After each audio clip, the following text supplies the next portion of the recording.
N O level by Colin Dexter. चलिए हम फटाफट ही डिस्कस कर लेते हैं। Okay, before you read, you should answer this question. Should criminals in prison be given the opportunity of learning and education? So this is a totally subjective question, and its answer will be totally based upon your opinions. But if I answer this, I really think that yes, criminals should be given an opportunity of learning and education. क्योंकि अभी recently एक movie आई थी 10वीं, तो उसमें भी हम यही कॉन्सेप्ट देखते हैं कि Abhishek Bachchan who is in jail, और फिर वो एजुकेट होता है एंड पढ़ता लिखता है and he all that story goes on. तो yes, I think if criminals are educated and learning and taught and educated, देखो हमारा मोटो है the world should be a better place to live in.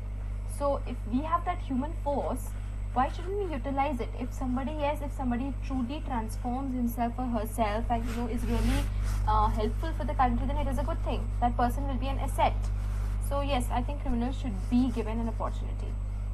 Okay, dramatis personae, that means who are the people in this drama. The secretary of the examinations board, the governor of HM prison Oxford, James Evans, a prisoner, Mr. Jackson, a prison officer, Mr. Stephens, a prison officer, the Reverend S. McCleary, an invigilator, Mr. Carter, detective superintendent, Mr. Bell, detective chief inspector. Now let's start. All precautions have been taken to see to it that the O-level German examination arranged in the prison for Evans does not provide him with any means of escape. तो देखिए जैसे हमारी PhD and MA and MBA and BA MSc ये सब जो degrees होती है, masters, post graduate, तो उसी तरीके से O लेवल भी एक डिग्री होती है। तो यहाँ पे एवेंस जो है वो एक प्रिजनर होता है जो कि O level German examination attempt कर रहा होता है। एंड जो भी प्रिजन ऑफिसर्स रहते हैं वो लोग ये मेक श्योर करते हैं कि एवेंस को किसी भी तरीके से इस एग्जामिनेशन के बहाने जेल से भागने का मौका ना मिले, वो एस्केप ना कर पाए। It was in early March, and हाँ मैं शुरू करने से पहले बता दूँ दैट जितने भी डिफिकल्ट वर्ड्स हैं मैंने उनके मीनिंग यहाँ पर आपके लिए हाईलाइट कर रखे और लिख रखे हैं। So it was in early March when the secretary of the examinations board received the call from Oxford prison. तो मार्च की शुरू की बात थी कि एग्जामिनेशन बोर्ड के सेक्रेटरी को ऑक्सफोर्ड प्रिजन से एक कॉल आया। क्या कॉल आया? It's a slightly unusual request governor, but I don't see why we shouldn't try to help, just the one fellow you say. तो ऑक्सफोर्ड प्रिजन में जो होते हैं वो एग्जामिनेशन बोर्ड के सेक्रेटरी को बोलते हैं कि हाँ मैं जानता हूँ कि ये थोड़ी सी रिक्वेस्ट है, अनयूजुअल है, इतनी कॉमन नहीं है, लेकिन मुझे कोई ऐसा रीज़न नहीं दिखता है कि हमें क्यों हेल्प करने की कोशिश नहीं करनी चाहिए। वैसे भी हम यहाँ एक ही आदमी की बात कर रहे हैं, एक ही केस की बात कर रहे हैं, तो आई थिंक हम हर बात हेल्प कर सकते हैं उनकी। आपको क्या लगता है? तो वो ऑक्सफोर्ड प्रिजन से ऐसा सेक्रेटरी को बोलता है। That's it. Chap called Evans started night classes in O-level German last September. Says he is dead keen to get some sort of academic qualification. Is he any good? तो वो बोलते हैं कि हाँ बस एक एवेंस नाम का एक है जो उनके प्रिजन में है, एंड उसने रात को वो O-level जर्मन के लिए उसने लास्ट सितंबर क्लासेस लेना शुरू की, और वो यही बोलता है कि यार उसे कोई ना कोई एकेडमिक क्वालिफिकेशन चाहिए, कोई ना कोई पढ़ाई में अचीवमेंट चाहिए, और वो बहुत कीन है उसके लिए। तो वो पूछते हैं secretary is he any good? तो वो बोलते हैं कि क्या मतलब कैसा पढ़ रहा है? तो अगेन वो प्रिजन से जो रहते हैं वो बोलते हैं he was the only one in the class, so you can say he is had individual tuition all the time, really would have cost him a packet if it been outside. तो prison से जो भी call करता है वो बोलता है कि देखिए वो क्लास में वो अकेले ही पढ़ रहा था, उसके अलावा और कोई था तो नहीं, तो उसको मोस्ट ऑफ द टाइम मिली इंडिविजुअल अटेंशन, इंडिविजुअल ट्यूशन मिली है, तो मतलब हम कह सकते हैं कि अच्छा होगा अब इंडिविजुअल अटेंशन मिली है तो। और भाई इतनी अच्छी एजुकेशन मिली कि अगर मतलब वो जेल में नहीं होता तो उसको कॉस्ट हिम अ पैकेट, मतलब अच्छे खासे उसको पैसे लग जाते, बहुत महंगा पड़ता उसको ये। Well let's give him a chance, shall we? That's jolly kind of you, what exactly it's the procedure now? तो फिर वो सेक्रेटरी बोलते हैं एग्जामिनेशन बोर्ड की ठीक है चलो उसको एक चांस देख लेते हैं। देन ऑक्सफोर्ड प्रिजन से बोलते हैं वाओ थैंक यू, वो आपके लिए बहुत ही अच्छी बात है ये तो कि जॉली काइंड ऑफ यू, मतलब इट्स काइंड ऑफ यू कि आप हेल्प करने की आपने हेल्प करा, तो अब आप प्लीज़ बता दीजिए व्हाट इज़ द प्रोसीजर अगर उसको एग्जामिनेशन अटेम्प्ट करना है तो वो एग्जामिनेशन बोर्ड के सेक्रेटरी बोलते हैं, oh don't worry about that, I will be sending you all the forms and stuff. What's his name, you से एवंस। तो उसके सेक्रेटरी बोलते कि आप इसकी चिंता मत करिए, मैं आपको सारे फॉर्म्स वगैरह भेज दूंगा, बस आप नाम बताइए, व्हाट इसका नाम क्या है, Evans, okay.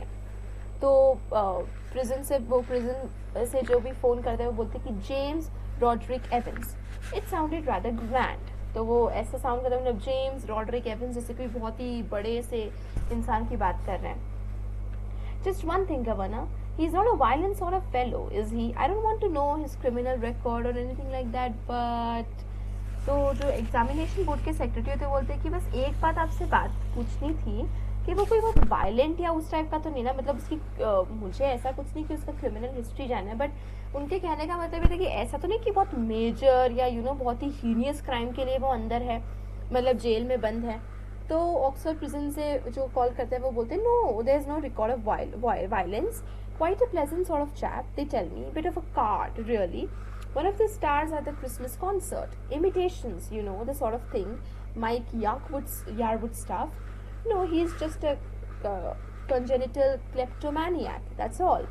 The governor was tempted to add something else, but he thought better of it. He'd look after that particular side of things himself. तो जो गवर्नर होते हैं, मतलब ऑक्सफोर्ड प्रिजन से जो कॉल करते हैं गवर्नर सेक्रेटरी को, तो वो सेक्रेटरी को बोलते हैं, वो थोड़े से कंसर्न लगते हैं कि यार कुछ ऐसा बहुत ही ज़्यादा बड़े क्राइम के लिए तो नहीं है। तो बोलते हैं कि नहीं ऐसा कुछ नहीं है, बहुत ही प्लेजेंट टाइप ऑफ चैप, मतलब आदमी या फिर इंसान बोल सकते हैं। तो वो बोलते हैं कि प्रिजन गार्ड्स तो ये बताते हैं कि मतलब प्लेजेंट है, ऐसे कुछ शांति ज़्यादा नहीं है। बिट ऑफ अ कार्ड मतलब थोड़ा इतना ईजी नहीं है, थोड़ा सा कार्ड से मतलब ट्रिकी है उसको समझना एंड उसको हैंडल करना इतना आसान नहीं है, बट मतलब क्योंकि वो जैसे कि माइक यारवुड स्टफ, मतलब क्रिसमस कॉन्सर्ट जो था, मतलब वहाँ पे वो इमिटेशंस के लिए फेमस है। इमिटेशंस मतलब जब ऐसे मिमिक्री करते हैं ना हम, लोगों की एक्टिंग करना, कि हम देखते हैं लोगों को कि बड़े बड़े स्टार्स की एक्टिंग कर रहे हैं, उनकी वॉइस में बोल रहे हैं, उनके जैसा एक्ट कर रहे हैं, जैसे कि ज़्यादातर हम देखते हैं शत्रुघ्न सिन्हा हो गया, वो खामोश है, इस तरीके से, मतलब उस तरीके से उनकी बॉडी लैंग्वेज एंड वो सब करना। तो कपिल शर्मा शो में तो हम बहुत देखते हैं जैकी श्रॉफ की या अमिताभ बच्चन की, वो इमिटेशंस होता है। तो माइक यारवुड एक और वो होता है कि वो भी बहुत ही इमिटेशन के लिए बहुत ही फेमस एक्टर होता है।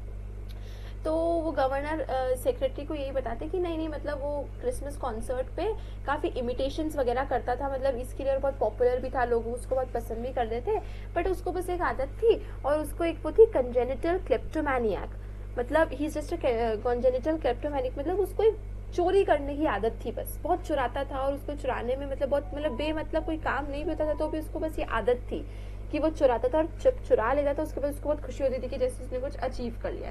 तो बस ये प्रॉब्लम है, बाकी कोई ऐसी वायलेंट क्राइम की हिस्ट्री नहीं है, दैट्स ऑल। तो गवर्नर उसके बाद कुछ और ऐड करना चाहते थे, लेकिन उन्हें लगा कि यार बेटर होगा कि वो खुद ही इस चीज़ का ध्यान रखे और मतलब उसको ऐड ना करे, तो उनको बेटर लगा, तो उन्होंने बस वहीं रुक गए। Presumably said the secretary, you can arrange a room where, तो सेक्रेटरी बोल ही रहे थे कि अच्छा ठीक है, शायद आप कहीं एक ऐसा रूम अरेंज कर सकते हैं जहाँ पर वो ऐसे वो बोल ही रहे थे, रतन बोला no problem, he is in a cell of his own, if you have no objections he can set the exam in there. तो वो बोलते हैं कि कोई प्रॉब्लम नहीं है, वो वैसे भी अपने सेल में अकेले ही रह रहा है, अगर आपको कोई प्रॉब्लम नहीं है तो वो वहीं पे बैठ के एग्जामिनेशंस दे दें, तो दैट्स फाइन। सेक्रेटरी बोलते हैं हाँ वो चलेगा, and we could easily get one of the parsons from Saint Mary Max to invigilate if that's, तो फिर वो गवर्नर मतलब वो प्रेजेंट से गवर्नर बोलते हैं कि अगर बेटर होगा कि अगर हम कोई पार्सन मतलब ऐसे जो फादर होते हैं ना चर्च में, जो क्लर्जी पीपल होते हैं, जो जैसे हमारे यहाँ पंडित और ये सब होते हैं, तो उसी तरीके से पार्सन्स भी एक क्लर्जी चर्च में काम करने वाले फादर या वो होते हैं। तो गवर्नर रिक्वेस्ट करती है कि अगर हमें इन्विजिलेट, मतलब इन्विजिलेट तो पता ही है, इन्विजिलेटर जो होता है एग्जाम ड्यूटी पे जिनको लगते हैं कि कोई चीटिंग वगैरह ना करे, तो उसकी तो बोलती है कि अगर वहाँ से चर्च से या वहाँ से कोई ऐसे पार्सन वगैरह मिल जाए इन्विजिलेट करने के लिए, अगर आपको कोई प्रॉब्लम नहीं हो तो वो अच्छा होगा। तो सेक्रेटरी बोलते हैं fine, yes, they seem to have a lot of parsons there, don't they? The two men chuckled good-naturedly, and the secretary had a final thought. At least there's one thing. You shouldn't have much trouble keeping him incommunicado, should you? तो फिर वो लोग थोड़ा सा ऐसे बातें करते हैं, हंसी मजाक करते हैं, और वो सेक्रेटरी एग्री करते हैं कि ठीक है पार्सन चलेगा, वहाँ पे बहुत सारे वैसे भी पार्सन्स है, तो लॉट ऑफ पार्सन्स देयर मतलब कि वैसे भी बहुत सारे कुछ ज़्यादा ही वहाँ पे ऐसे ही घूमते रहते हैं, फ्री होते हैं, तो वो काम भी आ जाएंगे। इस तरीके से वो थोड़ा सा हंसी मजाक एंड जोक करते हैं। एंड फिर सेक्रेटरी फाइनली बोलता है कि एक चीज़ तो कोई प्रॉब्लम नहीं होगी ना कि आपको इनकम्युनिकाडो, मतलब वो उसको अकेले रखने में, कि वो किसी से बात नहीं कर पाए, किसी से कांटेक्ट नहीं कर पाए, इसमें आपको कोई प्रॉब्लम तो नहीं होगी ना कि वो अकेले है या ऐसा कुछ है। The governor chuckled politely once more, reiterated his thanks and slowly cradled the phone. तो वो बोलते हैं ऐसा हंसते हुए, इस तरीके से जैसे जोकिंगली वो उसको वो कर लेते हैं बात को, एंड उसको थैंक यू वापस से बोलते हैं। चक्कर मतलब ऐसे थोड़ा सा ऐसे हंस लेता है, एंड रीट्रेटेड मतलब वापस से उनको थैंक्स बोलते हैं कि थैंक यू सो मच, और इस तरीके से धीरे से फोन को रख देते हैं। एवेंस, एंड फिर वो आवाज लगाते हैं, Evans the break as the prison officers called him. Thrice he'd escaped from prison, and but for the recent wave of unrest in the maximum security establishments up north, he wouldn't now be gracing the governor's premises in Oxford, and the governor was going to make absolutely certain that he wouldn't be disgracing them. तो उसको सब लोग है ना prison में एवेंस the break बुलाते थे, और ऐसा इसलिए बोलते थे क्योंकि 3 बार उसने जेल से भागने की कोशिश करी थी, जेल को तोड़ के भागने की कोशिश करी थी, लेकिन अचानक से प्रिजन में बहुत मैक्सिमम सिक्योरिटी के लिए बहुत हो गया, एकदम से सिक्योरिटी बहुत ज़्यादा बढ़ गई, तो अब वो कोशिश नहीं कर सकता था कि ऐसे मतलब जेल में ऐसे ही कुछ तो भी ऐसे घूम रहा है और भागने की कोशिश कर रहा है, और अब गवर्नर बिल्कुल ध्यान रखेंगे कि वो उसको डिस्ग्रेस ना करे, मतलब अब एवेंस की वजह से उनकी इज्जत पे कुछ ना हो कि देखो फिर से भाग गया या ऐसा कुछ, मतलब अब गवर्नर ने इंतजाम कर रखा था कि वो अब जेल से भाग ना पाए। Not that Evans was a real burden, just a persistent nagging presence. तो यही कहते कि ऐसा नहीं कि एवेंस को संभालना करना बहुत मुश्किल था या कोई बर्डन या बोझ जैसा था, पर बस वो पर्सिस्टेंट नैगिंग प्रेजेंस, मतलब उसका होना, जैसे कि बार बार जेल से भागने की कोशिश करना, और ये तो कोई ऐसी बहुत बोझ वाली बात तो नहीं थी, बट फिर भी थोड़ा परेशानी थी उससे, एकदम कंटिन्यूसली उसकी प्रेजेंस जो थी वो चिढ़ा देने वाली थी एक तरीके से बोले तो। It'd be all right in Oxford, though the governor would see to that, would see to it personally. तो वो बोलते कि हाँ ऑक्सफोर्ड प्रिजन में वो बिल्कुल वो रहेंगे जब वो शिफ्ट हुआ ऑक्सफोर्ड में, कि यहाँ पे तो वो ऑक्सफोर्ड में तो आराम से आई थिंक रह पाएगा, उसको दिक्कत नहीं आएगी, एंड गवर्नर इस बात का पर्सनली ध्यान रखेंगे कि वो भागने की तो कोशिश कर ही ना सके। And besides, there was just a possibility that Evans was genuinely interested in O-level German. Just a slight possibility, just a very slight possibility. तो मैं बोलते कि और शायद मतलब साइड पॉसिबिलिटी हो सकती है कि उसको जर्मन में एक्चुअली इंटरेस्ट हो ओ लेवल एग्जामिनेशन में, या बहुत मतलब बिल्कुल छोटी सी बिल्कुल ही डिस्टेंट पॉसिबिलिटी हो सकती है, मतलब वो बार बार इस चीज़ पे प्रेशराइज करे क्योंकि लगता नहीं है, बट एक बहुत दूर कहीं 1% चांस हो सकता है या 0.1% चांस कि शायद उसको एक्चुअली में इंटरेस्ट हो। About 8:30 p.m. on Monday, 7 June, Evans' German teacher shook him by the hand in the heavily guarded recreation block just across from leaving. Shook him by the hand मतलब अब Monday 7 June को मतलब उनकी अब last class थी O level German की, कि बस अब इनकी क्लासेस खत्म हो चुकी, तो 8:30 बजे नाइट क्लासेस वो ले रहा था सितंबर से, एंड इट वाज ऑलमोस्ट जून, तो 7 जून को बस एवेंस के जर्मन टीचर ने उसके हाथ मिलाए, और कहाँ पर हेवीली गार्डेड रिक्रिएशनल ब्लॉक, जो कि डी विंग से बिल्कुल सामने ही था, और रिक्रिएशनल ब्लॉक बहुत सारे गार्ड्स वगैरह वहाँ पे रखे हुए थे।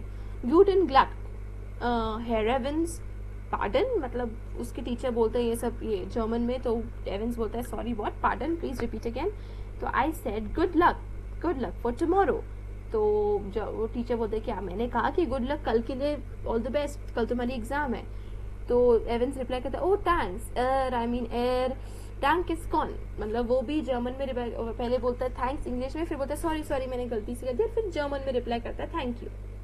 You haven't a cat in hell's chance of getting through, of course, but तो उसकी जर्मन टीचर बोलते हैं आपके पास वैसे a cat in hell's chance, मतलब कि बहुत ही रेयर पॉसिबिलिटी है कि आप ये एग्जामिनेशन से को सर्वाइव कर लो, एग्जामिनेशन में पास हो जाओ, लेकिन फिर भी ठीक है, आप क्या बोल सकते कर रहे हो तो एक बार हो सकता है।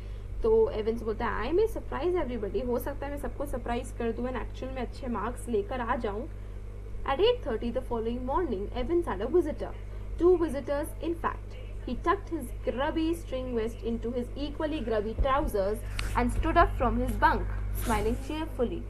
Morning mister Jackson, this is indeed an honour. तो सुबह दूसरे दिन मंडे मतलब ट्यूसडे 8 जून को सुबह 8:30 बजे एवेंस के पास 2 विजिटर्स आए और उसने एवेंस ने जो उसकी गंदी सी ग्रबी मतलब डर्टी अनक्लीन सी स्ट्रिंग वेस्ट, उसने जो कपड़े पहने हुए थे और उसके इतनी गंदे जो उसने ट्राउजर्स पहने हुए थे, तो वो उसकी अपनी स्ट्रिंग वेस्ट मतलब जो ऐसी उन्होंने बनियान टाइप जो पहनी हुई थी, तो उसको अपनी अंदर ट्राउजर्स के अंदर टक करा और अपने बंक मतलब जो उसका बेड टाइप होता है वहां वो उससे उठा एकदम खुशी खुशी स्माइल करते हुए, बहुत ही जैसे खुश है, और वो बोलता है morning mister Jackson, this is indeed an honour. तो वो उसको बोलता है कि मॉर्निंग, और जैक्सन कौन होता है? एक प्रिजन गार्ड होता है। तो यहाँ पर हमने वो पढ़ा था ऊपर कैरेक्टर्स में, तो बोलते कि मॉर्निंग, ये सच में एक ऑनर है कि आप आए हो, आपसे मिलना and all that. Jackson was the senior prison officer on D wing and he and Evans had already become warm enemies। तो बोलते कि जैक्सन डी विंग में एक सीनियर ऑफिसर था, प्रिजन में देखभाल वगैरह करता था, और वो और एवेंस तो पहले से ही मतलब वॉर्म एनिमीज मतलब अच्छे खासे दुश्मन बन चुके थे। At Jackson's side stood Officer Stevens, a burly, surly-looking man only recently recruited to the profession।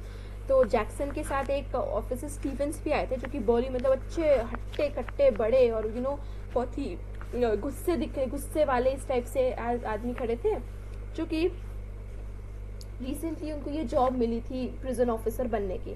तो जैक्सन और मिस्टर ऑफिसर स्टीवन जो है उनके मिलने आए थे एवेंस से। Jackson nodded curtly and how's our little Einstein this morning then. तो वो उसको चिढ़ाते हुए ऑफकोर्स sarcastically बोलते कि हमारा आइंस्टाइन आज कैसा है मॉर्निंग में। Wasn't he a mathematician mister Jackson?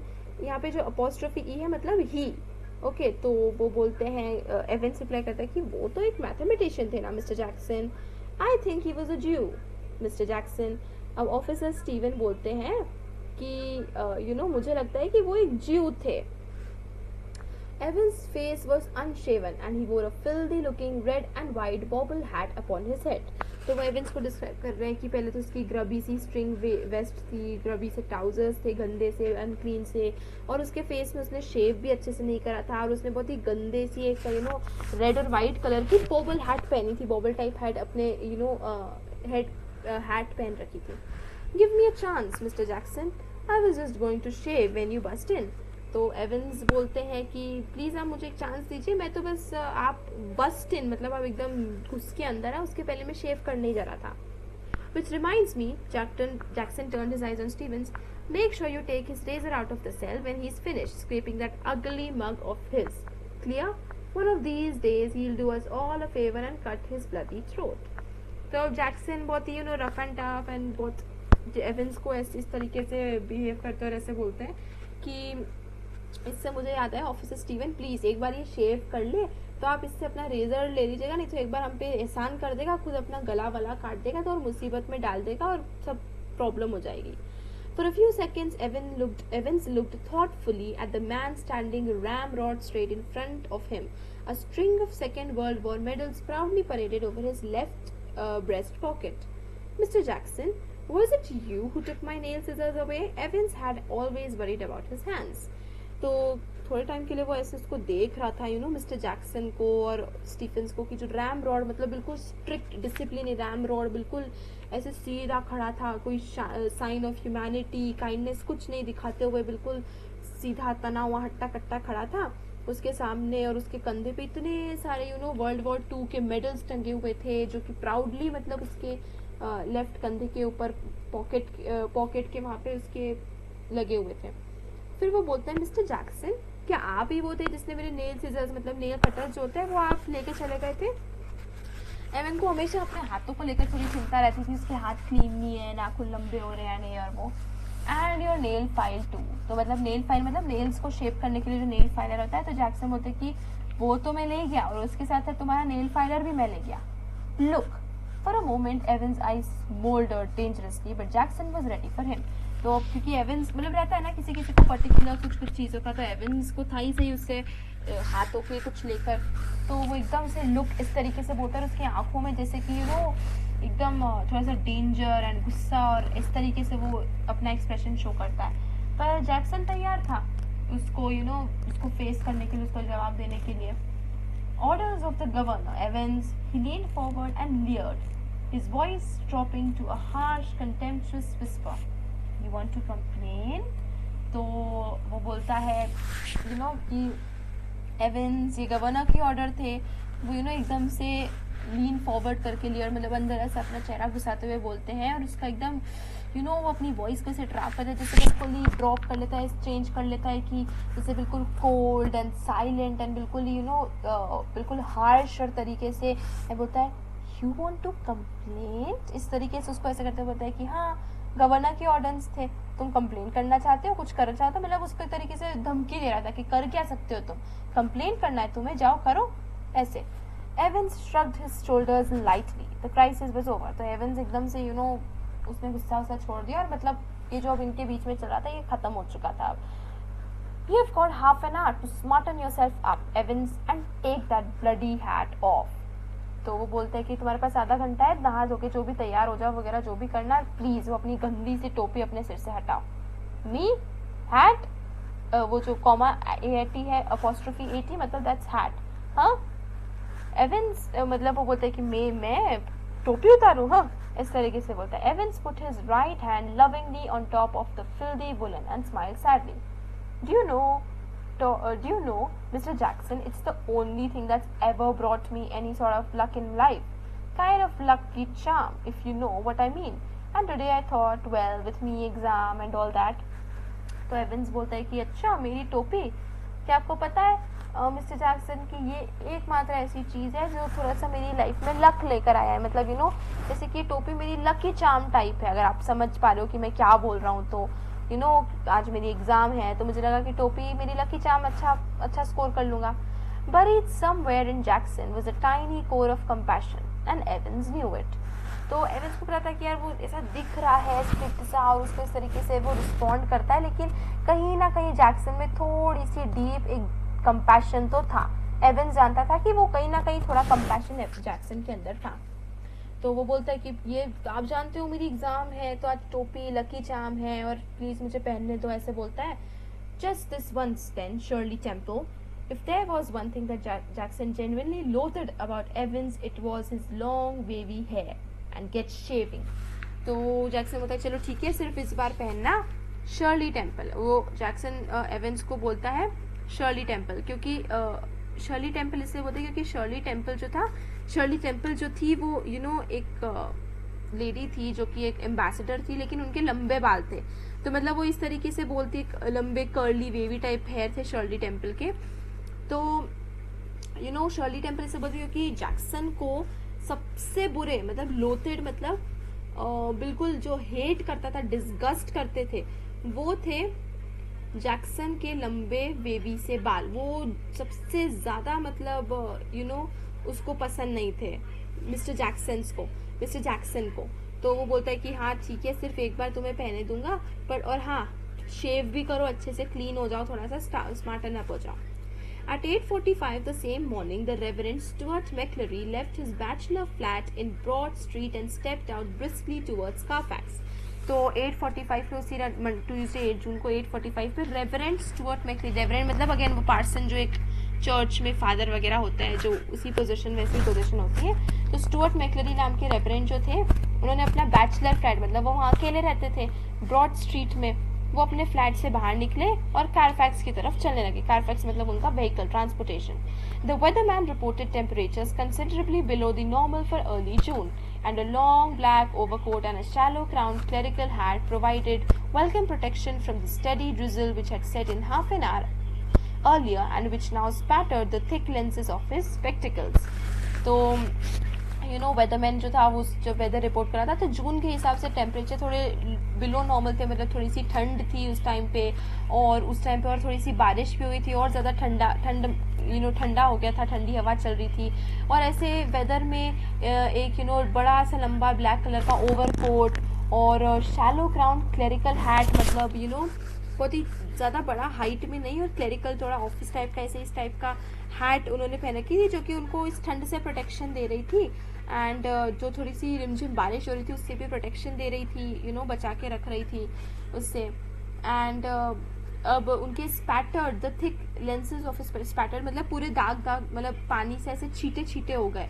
उनकी पूरी थिक ग्लासेस पे, जो लेंस थे ग्लासेस के, उसके स्पेक्टिकल्स के, चश्मे के.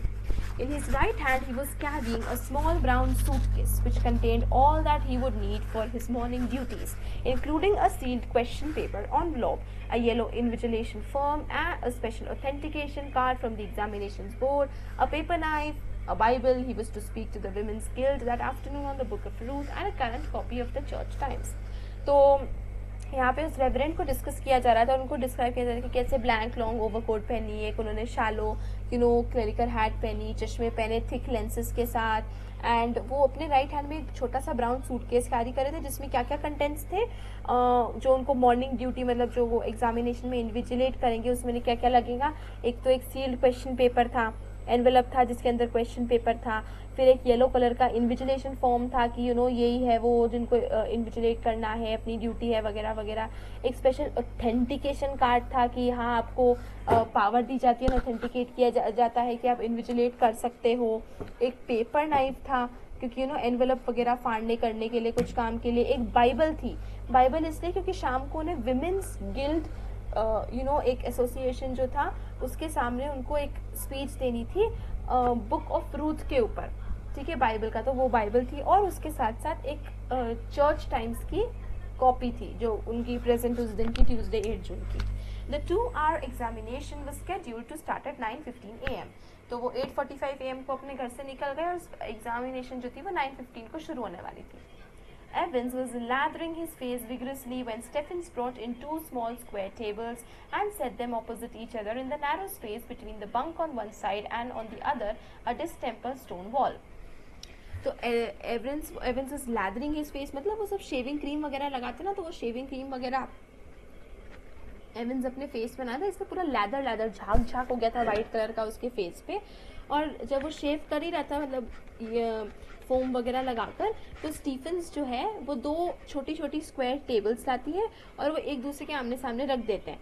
तो जो उसका बंक था, जो प्रिजन सेल था, वो थोड़ा छोटा ही था, बहुत ज़्यादा बड़ा नहीं था. तो एक साइड पे रख देते हैं, मतलब बंक मतलब जो बेड था जहाँ पे वो सोता था, तो वो प्रिजन सेल तो छोटा ही था, तो एक तो उसकी जो बेड है वो एक साइड रख देते थे टेबल वहाँ पर, और उसके सामने एक स्टोन बॉल थी डिस्टेम्पर्ड, मतलब ऐसी थोड़ी टूटी फूटी, बहुत ज़्यादा वेल मेंटेन्ड नहीं थी, तो इस टाइप से थोड़ी सी लो मेंटेन सी एक स्टोन बॉल थी. तो दूसरी साइड इस तरीके से, मतलब इमेजिन करो कि बंक है, उसका बेड है, उसके साइड में एक टेबल रखी और उसके सामने एक स्टोन बॉल है जो नॉट वेरी वेल मेंटेन्ड या वेल फर्निश्ड है, एंड वहाँ पर एक टेबल रख दी. And next, Stephens brought in 2 hard chairs, the slightly less spattered of which he placed in front of the table which stood nearer the cell door. तो फिर वो उसके बाद 2 हार्ड चेयर्स, मतलब 2 चेयर स्टीफेंस अंदर ले गया टेबल सेट करने के बाद, जो थोड़ी सी कम बैटर्ड मतलब थोड़ी सी कम इतनी हालत उसकी ख़राब नहीं थी, थोड़ी सी कम टूटी फूटी टाइप थी, ऐसी थी. उसको उसने कहाँ रखा? In front of the table which stood nearer the cell door, मतलब जो table cell door prison cell के पास थी उसके सामने वाली टेबल पे उन्होंने वो लेस बैटर्ड चेयर रखी. तो वो किसके लिए थी? ऑफ कोर्स वो उस रेवरेंड के लिए थी जो इन्विजिलेशन करने आ रहे थे. Jackson put in a brief final appearance, behave yourself lady. तो जैक्सन ने बस जाते जाते और एक लाइन बोली कि देखो तुम बिल्कुल बिहेव करना, कोई भी गड़बड़ करने की कोशिश मत करना. लैडी मतलब आप यहाँ पे अलग अलग नाम से बोले, लैडी, चैप, ये सब एवंस की अलग अलग नाम है. एवंस टर्न्ड एंड नॉडेड, मतलब एवंस ने मतलब वो शेव करा था तो वो पीछे मुड़ा और उसने बोला कि ऐसे मुंह हिलाया कि ठीक है. And these, Jackson pointed to the pinups of.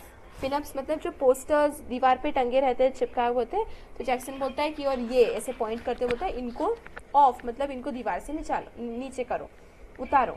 Evans turned and nodded again, उसने फिर से ऐसे मोड़ के हाँ कर दिया अपने से. I was going to take am down any way, a minister है isn't it? The chap come in to sit in, I mean. तो मैं बोलता कि वैसे भी मैं उनको निकालने वाला था, मेरी इन्विजिलेशन के लिए कौन आ रहा है? एक मिनिस्टर आ रहा है ना, मिनिस्टर है ना वो जो आ रहा है. मिनिस्टर मतलब अगेन रेवरेंड या पार्सन, फादर, चर्च में काम, क्लर्जी में मतलब चर्च में काम करने वाले.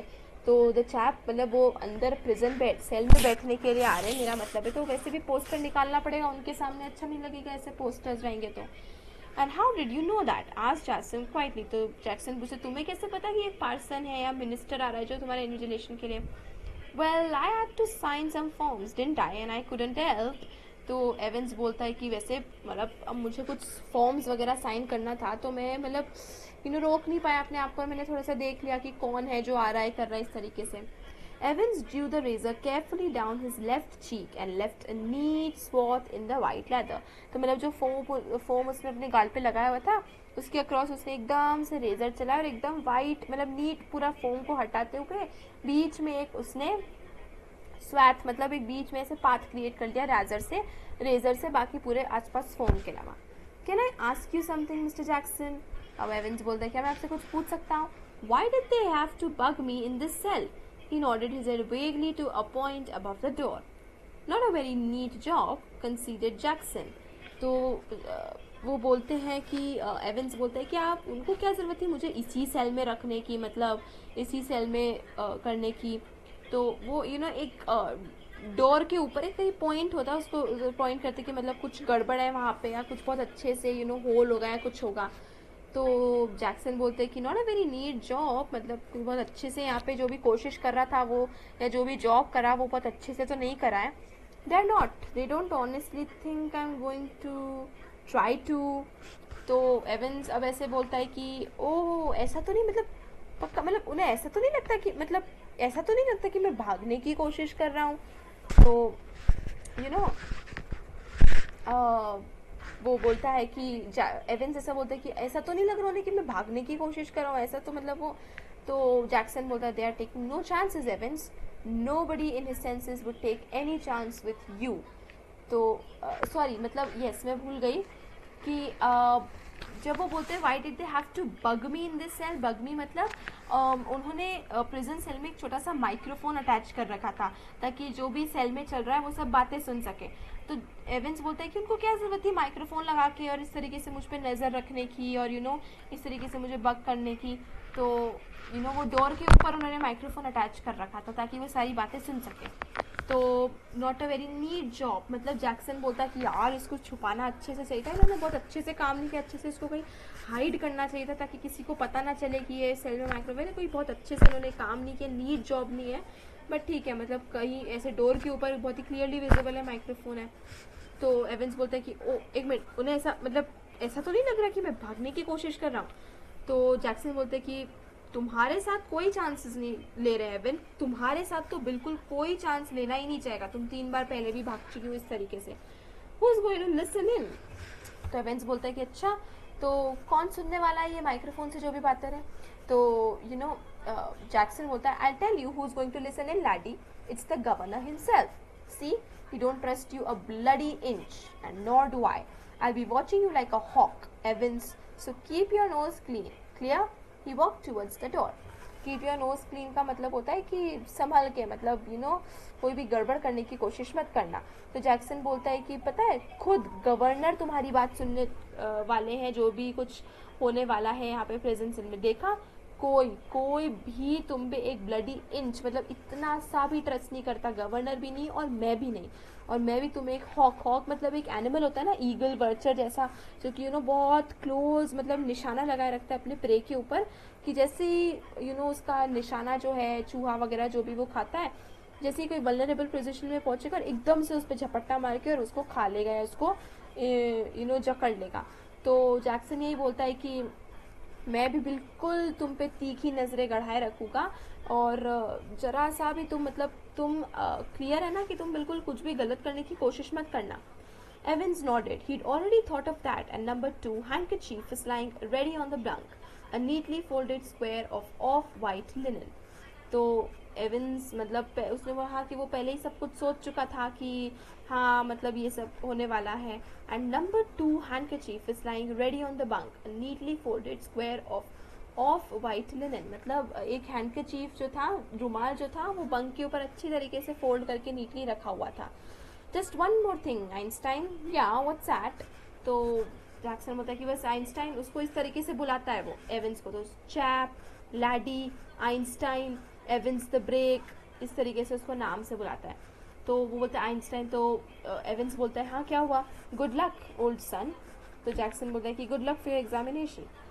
In the little lodge just inside the prison's main gates, the Reverend S. McCleary signed his name neatly in the visitor's book and then walked side by side with the silent prison officer across the exercise yard to D wing, where he was greeted by Jackson.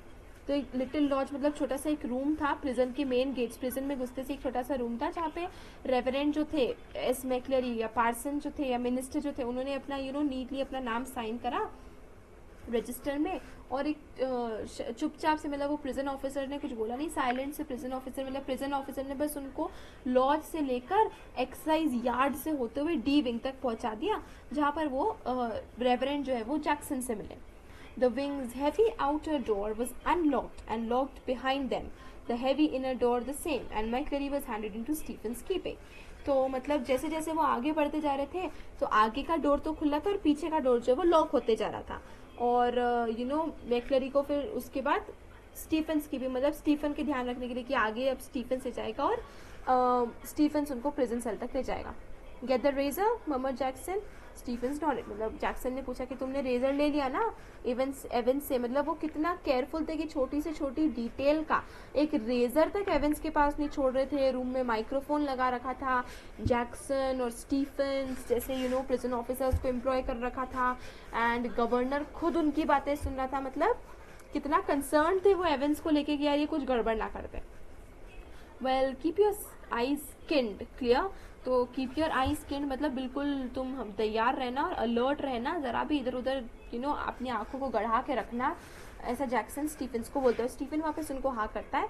And McLeary his feet clanging up the iron stairs followed his new guide and finally stood before a cell door where Stephens opened the peephole and looked through. तो वो Stephen's reverend को accompany करते हुए ले जाते हैं prison cell तक जहाँ पे एवेंस रुका हुआ था, और घुसने से पहले वो पीप होल मतलब आपने देखा होगा कि प्रिजन में कैसे एक होल जैसा बना हुआ रहता है जिससे देखते हैं फिर जो भी प्रिजन ऑफिसर्स रहते हैं उसके थ्रू देखते हैं, एक छोटा सा स्क्वायर होल रहता है. तो स्टीफन जो है उस होल में से पहले पीप करते हैं, उस होल में से देखता है. That's him sir. तो स्टीफन्स बोलते हैं कि देखिए ये वही है एवेंस है जिसकी आपको इन्विजिलेट करना है. Evans, facing the door, sat quietly at the farther of the two tables, his own whole attention riveted to a textbook of elementary German grammar. तो एवेंस जो है वो सामने की तरफ मतलब डोर को ही फेस कर रहा होता है लेकिन दूर बैठा रहता है डोर से, एंड उसका पूरा ध्यान जो रहता है ना वो एक जर्मन ग्रामर की बुक पे रहता है.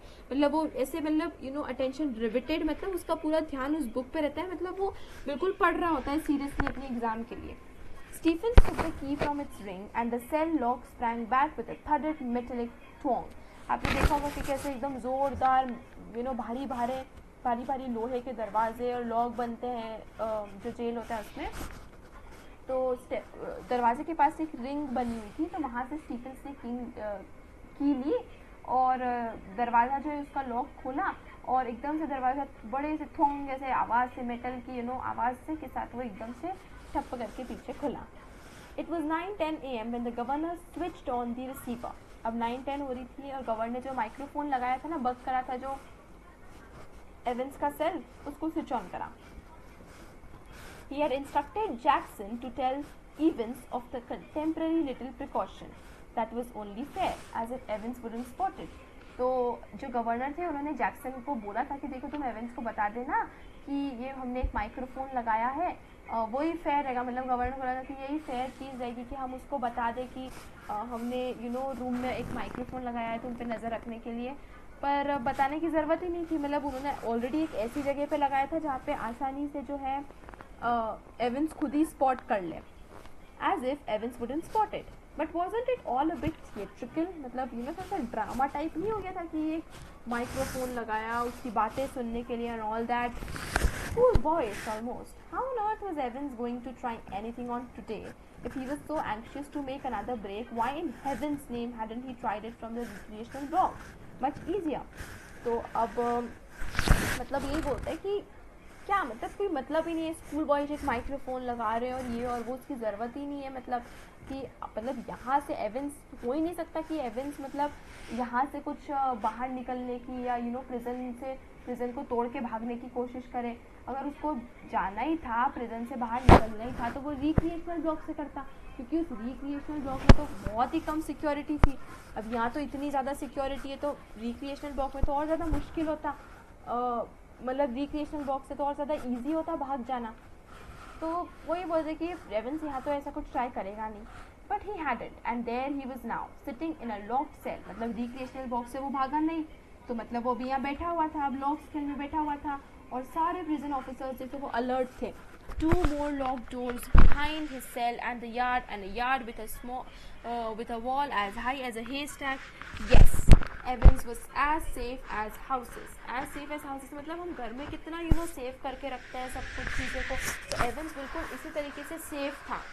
मतलब एवंस का प्रिजन जो था, सेल था, वो लॉक्ड था, उसके पीछे एक और दरवाज़ा हेवीली गार्डेड, बहुत सारे प्रिजन ऑफिसर्स थे जो उसकी देखभाल वगैरह कर रहे थे। तो एवन बिल्कुल इतना सुरक्षित था जैसे हम घर को रखते हैं ना, बिल्कुल लॉक वगैरह करके एवंस निकल ही नहीं सकता था बाहर। Anyway, it wouldn't be any trouble at all to have the receiver turned on for the next couple of hours or so.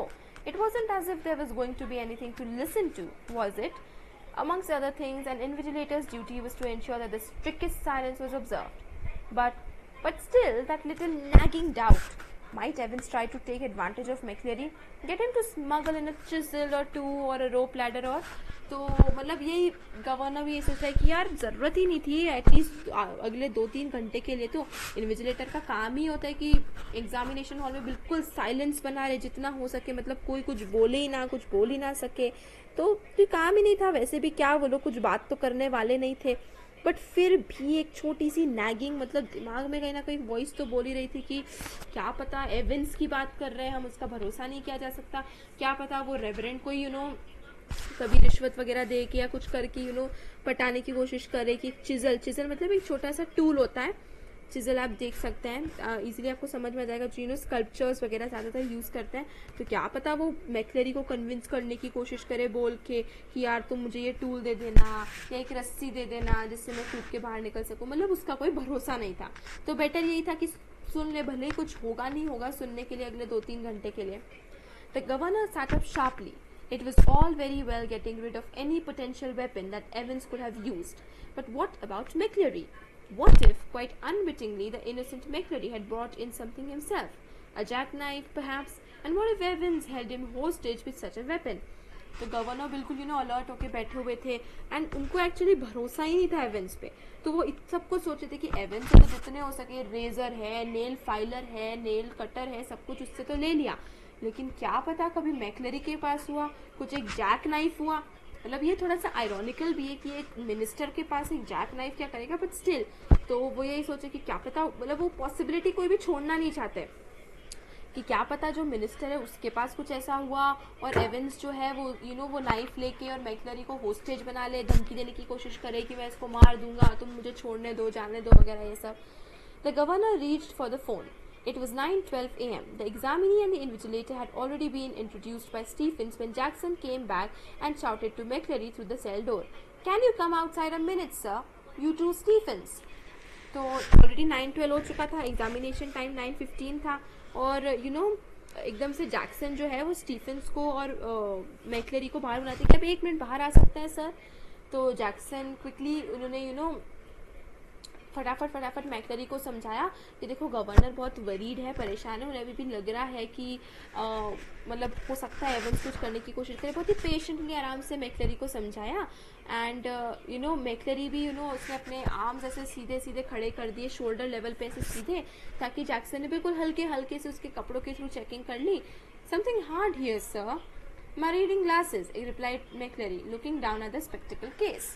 तो मतलब ये थोड़ा सा मैटर जो था ये ट्रस्ट इशू पे आ जाता है ना, कि आप एक रेवरेंड के ऊपर शक कर रहे हो, पर जैक्सन ने उसको समझाया कि देखिए ये थोड़ी सी इशू था, गवर्नर की वरी थी कि जैक्सन भागने की कोशिश ना करे, तो वो सिर्फ फॉर्मेलिटी है कि हम आपको चेक करना चाहते हैं। मैक्लेरी ने भी उसको चेक करने दिया कि हाँ ठीक है, आराम से आप कर सकते हैं, कोई दिक्कत नहीं है। तो कुछ एकदम से हार्ड स्पॉट करते जैक्सन बोलते हैं यहाँ कुछ हार्ड सा रखा हुआ है, तो मैक्लेरी बोलते हैं हाँ ये मेरे रीडिंग ग्लासेस हैं, मतलब ग्लासेस लगता है मुझे, मैं पढ़ नहीं पाता। Jackson quietly quickly reassured him, and bending down on the landing, thumb clicked the catches on the suitcase. तो उन्होंने बोला कि अच्छा ठीक है, जैक्सन ने बोला कि ओके ठीक है आपके ग्लासेस हैं, और एकदम से वो सूटकेस में उन्होंने उसका सूटकेस का जो बटन है नीचे झुके और एकदम से थंब फ्लिक्ड, मतलब थंब से जो उसका सूटकेस का बटन है वो खोला, and he picked up each envelope in turn, carefully passed his palms along their surfaces and seemed satisfied. मतलब उन्होंने जितने भी वो थे, क्या बोलते हैं, जितने भी एनवेलप्स पेपर्स वगैरह थे, सबको ऐसे प्रेस कर करके पाम से देखा कि इनके बीच में पेपर के अलावा कुछ और तो नहीं रखा है, एंड वो सेटिस्फाइड था कि हाँ ठीक है, इसमें पेपर ही है और कुछ नहीं रखा है. He riffled curiosity through a few pages of Holy Writ and vaguely shook the church times. तो मतलब थोड़े से होली रिट मतलब जो बाइबल थे उसके थोड़े पेजेस में से घुमा घुमा के देखा कि ऐसा तो नहीं बुक में छेद करके कुछ रख के आए हैं, एंड थोड़ा सा चर्च टाइम्स को ऐसे शेक करके देखना कि इसके अंदर तो कुछ नहीं छुपा हुआ है. All right so far, but one of the objects in McClary's suitcase was puzzling him sorely. तो अभी तक तो सब कुछ ठीक था, लेकिन एक चीज़ थी उसके सूटकेस में जो बार बार उसको लग रहा था कि ये क्या है. Do you mind telling me why you have brought this, sir? He held up a smallish semi-inflated rubber ring, such as a young child with a waist of about 12 inches might have struggled into. You thinking of going for a swim, sir? तो मतलब एक बिल्कुल छोटी सी एक rubber की tube थी, जो कि स्विमिंग वगैरह में ट्यूब का इस्तेमाल करते हैं ना तैरने के लिए, और वो इतनी छोटी थी कि 12 इंच का बच्चा भी इसमें फंसने के लिए वो करे, मतलब बहुत छोटी सी वो थी. तो वो जैक्सन को लग रहा था इसका क्या मतलब है, ये क्यों है. तो वो मैक्लरी से पूछ रहे कि आप क्या इसके बाद स्विमिंग करने का सोच रहे हैं सर, आप ये क्यों लाए. मैक्लरी's hitherto amiable demeanor was slightly ruffled by his tasteless little pleasantry, and he answered Jackson somewhat sourly. If ye must know, I suffer from hemorrhoids, and when I'm sitting down for any length of time. तो मैक्लरी अभी तक hitherto मतलब अभी तक until now उसका जो friendly demeanour था कि हाँ ठीक है आप चेक कर लो, और ये एकदम से थोड़ा सा वो सार हो गया, रूड हो गया, इस तरीके से थोड़ा सा चिढ़ गया और एकदम से थोड़ा सा गुस्से में इसको बोलता है कि अगर तुम्हें पता हो तो मुझे हेमोरॉइड्स है, एंड अगर मैं बहुत लंबे टाइम तक एक जगह बैठता हूँ, और ऐसे करके वो एक्सप्लेन करने लगता है. और वो पूरा करे उसके पहले जैक्सन बोलता है very sorry sir, I didn't mean to. बोलता है कि सॉरी सर, वो अपोलोजाइज करता है कि मैं ऐसा नहीं चाहता था कि आपको ऐसा अनकम्फर्टेबल बनाऊँ. The embarrassment was still reddening Jackson's cheeks when he found the paper knife at the bottom of the case. तो अभी भी मतलब जैक्सन एम्बैरेस था कि उसको वो ऐसे शक कर रहा है मैक्लरी के ऊपर, जबकि उसको ये मेडिकल कंडीशन है, और वो मतलब थोड़ा सा एम्बैरेस था ही सही, जब तक उसको एक एंड में पेपर नाइफ मिला. I think I'd better keep this though, if you don't mind, that is sir. तो जैक्सन बोलता कि ये पेपर नाइफ प्लीज़ आप अगर आप माइंड ना करें तो ये आई थिंक मुझे रख लेना चाहिए, अगर आपको कोई प्रॉब्लम ना हो तो. It was 9:18 a.m. before the governor heard their voices again, and it was clear that the examination was going to be more than a little late in getting underway. तो examination time था 9:15 का, already 9:18, 3 minutes already late हो चुके थे. तो मतलब मतलब 9:18 पर गवर्नर ने उनकी वॉइसेस सुनी. मतलब मैक्लरी वापस बाहर से, जैक्सन ने चेकिंग वगैरह कर ली, एंड मैक्लरी वापस प्रिजन सेल में आया, और अब तक ये क्लियर हो चुका था कि थोड़ा सा एग्जामिनेशन जो है वो लेट होने वाली है. मैक्लरी, you've got a watch? वैसे वो एवेंस से पूछा. एवेंस, yes sir. मैक्लरी, I'll be telling you when to start and again when you have 5 minutes left, all right? तो मैक्लरी बोलता है कि तुम्हारे पास एक वॉच है. एवेंस बोलता है yes sir. तो मैक्लरी बोलता है देखो मैं तुम्हें बताऊंगा एग्जामिनेशन कब स्टार्ट होगी और कब तुम्हारे पास सिर्फ 5 मिनट्स बचे होंगे. Is it clear? ऐसे करके. Silence. McLeary, there is plenty more of this writing paper should you need it. तो मैक्लरी बोलता है कि मतलब वो अब अपने इंस्ट्रक्शंस पढ़ना शुरू करता है, एवेंस उसका हर चीज़ का रिप्लाई नहीं करता है. तो बोलता है कि देखो इस तरीके से मैं तुम्हें टाइम बताऊंगा, बहुत सारे और आंसर शीट्स राइटिंग पेपर है, अगर तुम्हें और चाहिए तो तुम बोल सकते हो, अगर तुम्हें चाहिए तो. Now right the name of the paper 021-1 in the top left hand corner. मतलब अब मैक्लरी जो सारे इंस्ट्रक्शंस पढ़ रहा था और एवेंस उसको प्रॉबली फिल करते जा रहा था. In the top right hand corner write your index number 313, and in the boxes below that write your center number 271. all right? Silence. 9:20 am. मतलब ये सब इंस्ट्रक्शंस वगैरह पढ़ते करते 9:20 हो चुकी थी. I am now going to, and Evans बोलता है he is not going to stay here is he. I don't know about that. तो वो एवेंस जो है वो मैक्लरी से पूछता है कि स्टेफेंस के बारे में, कि ये स्टेफेंस यहाँ पे रुकने वाला है. नहीं ना, ये तो यहाँ नहीं रुकेगा ना. तो मैक्लरी बोलता है नहीं मुझे नहीं पता कि वो यहाँ रुकेगा कि नहीं. स्टीफेंस बोलता है mister Jackson give me strict instructions to. तो स्टीफेंस बोलता है कि नहीं देखो मिस्टर जैक्सन ने मुझे स्ट्रिक्ट इंस्ट्रक्शंस दिए कि मैं बिल्कुल प्रेजेंट सेल छोड़ के जाऊँ ही ना. तो एवेंस बोलता है how am I supposed to concentrate on my exam with someone breathing down my neck. Christ, sorry sir, I didn't mean. तो एवेंस बोलता है कि यार अगर ऐसे आप मतलब मेरे ब्रीदिंग डाउन माई नेक का मतलब होता है कि कोई मतलब बिल्कुल मेरे सर पे खड़ा रहेगा तो मैं कैसे एग्ज़ाम दूंगा, मतलब मेरे लिए कॉन्सेंट्रेट करना बहुत मुश्किल हो जाएगा एग्ज़ाम में। सॉरी सर, मैं ये नहीं बोलना चाहता कि आप ऐसे कुछ, एवेंस बोलता है। The governor reach for the phone. Jackson, good, get Stephens out of cell will you, I think we are perhaps overdoing things. तो गवर्नर जो है वो फ़ोन को पिकअप करता है और बोलता है कि जैक्सन, मुझे लगता है तुम्हें स्टीफेंस को बाहर निकाल देना चाहिए, मुझे लगता है हम कुछ ज़्यादा ही चिंता कर रहे हैं और ओवर ही कर रहा है, माइक्रोफोन भी और स्टीफेंस भी और ये भी वो भी, आई थिंक हमें इतना भी नहीं करना चाहिए। तो जैक्सन को इंस्ट्रक्ट कर लेते हैं। तो जैक्सन बोलता है ओके सर, आपकी जैसी इच्छा। The governor heard the exchanges in the cell, heard the door clang once more and heard McLeary announce that the examination had begun at last. It was 9:25 a.m. and there was a great calm. तो governor ये सब सुनता है कि कैसे वापस दरवाज़ा खुलता है। जैक्सन स्टीफन को बोलता है कि गवर्नर ने बोला है कि तुम बाहर निकलो, एंड कैसे वो दरवाज़ा खोल के बाहर जाता है और ये सब, एंड कैसे फिर मैक्लेरी आखिरी में अनाउंस करता है कि अब एग्जामिनेशन शुरू हो चुकी है। एंड ये टाइम था 9:25 AM, मतलब वो अपने एग्जामिनेशन से 10 मिनट लेट थे और बिल्कुल सब शांत था क्योंकि एवेंस तो पेपर लिख रहा था। It was 9:40 AM. The examinations board rang through, and the assistant secretary with special responsibility for modern languages asked to speak to the governor. The examination had already started, no doubt. A quarter of an hour ago. Yes, well, there was a correction slip which some fool had forgotten to place in the examination package. Very brief. Could the governor please? Yes, of course. I'll put you straight through Mr. Jackson in D wing. Hold the line a minute. तो 9:40 होता है, मतलब 9:25 पे exam start हुई और 15 minute बाद 9:40 पर examination board के सेक्रेटरी का फ़ोन आता है और वो बोलते हैं कि मुझे गवर्नर से बात करनी है। एक फूल एक स्टूपिड इंसान है या एक स्टूपिडिटी के कारण एक क्वेश्चन पेपर में एक करेक्शन था, जो कि करेक्शन स्लिप उसमें डालना भूल गए क्वेश्चन पेपर में, एग्जामिनेशन के पैकेज में जो सील्ड एनवेलप वगैरह जो भेजी थी मेरे को। तो क्या प्लीज़ गवर्नर को बोलते हैं कि मिस्टर जैक्सन से मतलब आप कनेक्ट कर पाएंगे, गवर्नर प्लीज़ आप मुझे कनेक्ट कर पाएंगे तो मैं उनको बता दूँ क्या क्या करेक्शन वगैरह है। तो गवर्नर बोलते कि हाँ ठीक है, मैं करेक्ट आपको मिस्टर जैक्सन के साथ कनेक्ट कर लेता हूँ डी विंग में, आप 1 मिनट रुक जाइए। Was this the sort of thing the governor had feared? Was the phone call a fake, some signal, some secret message?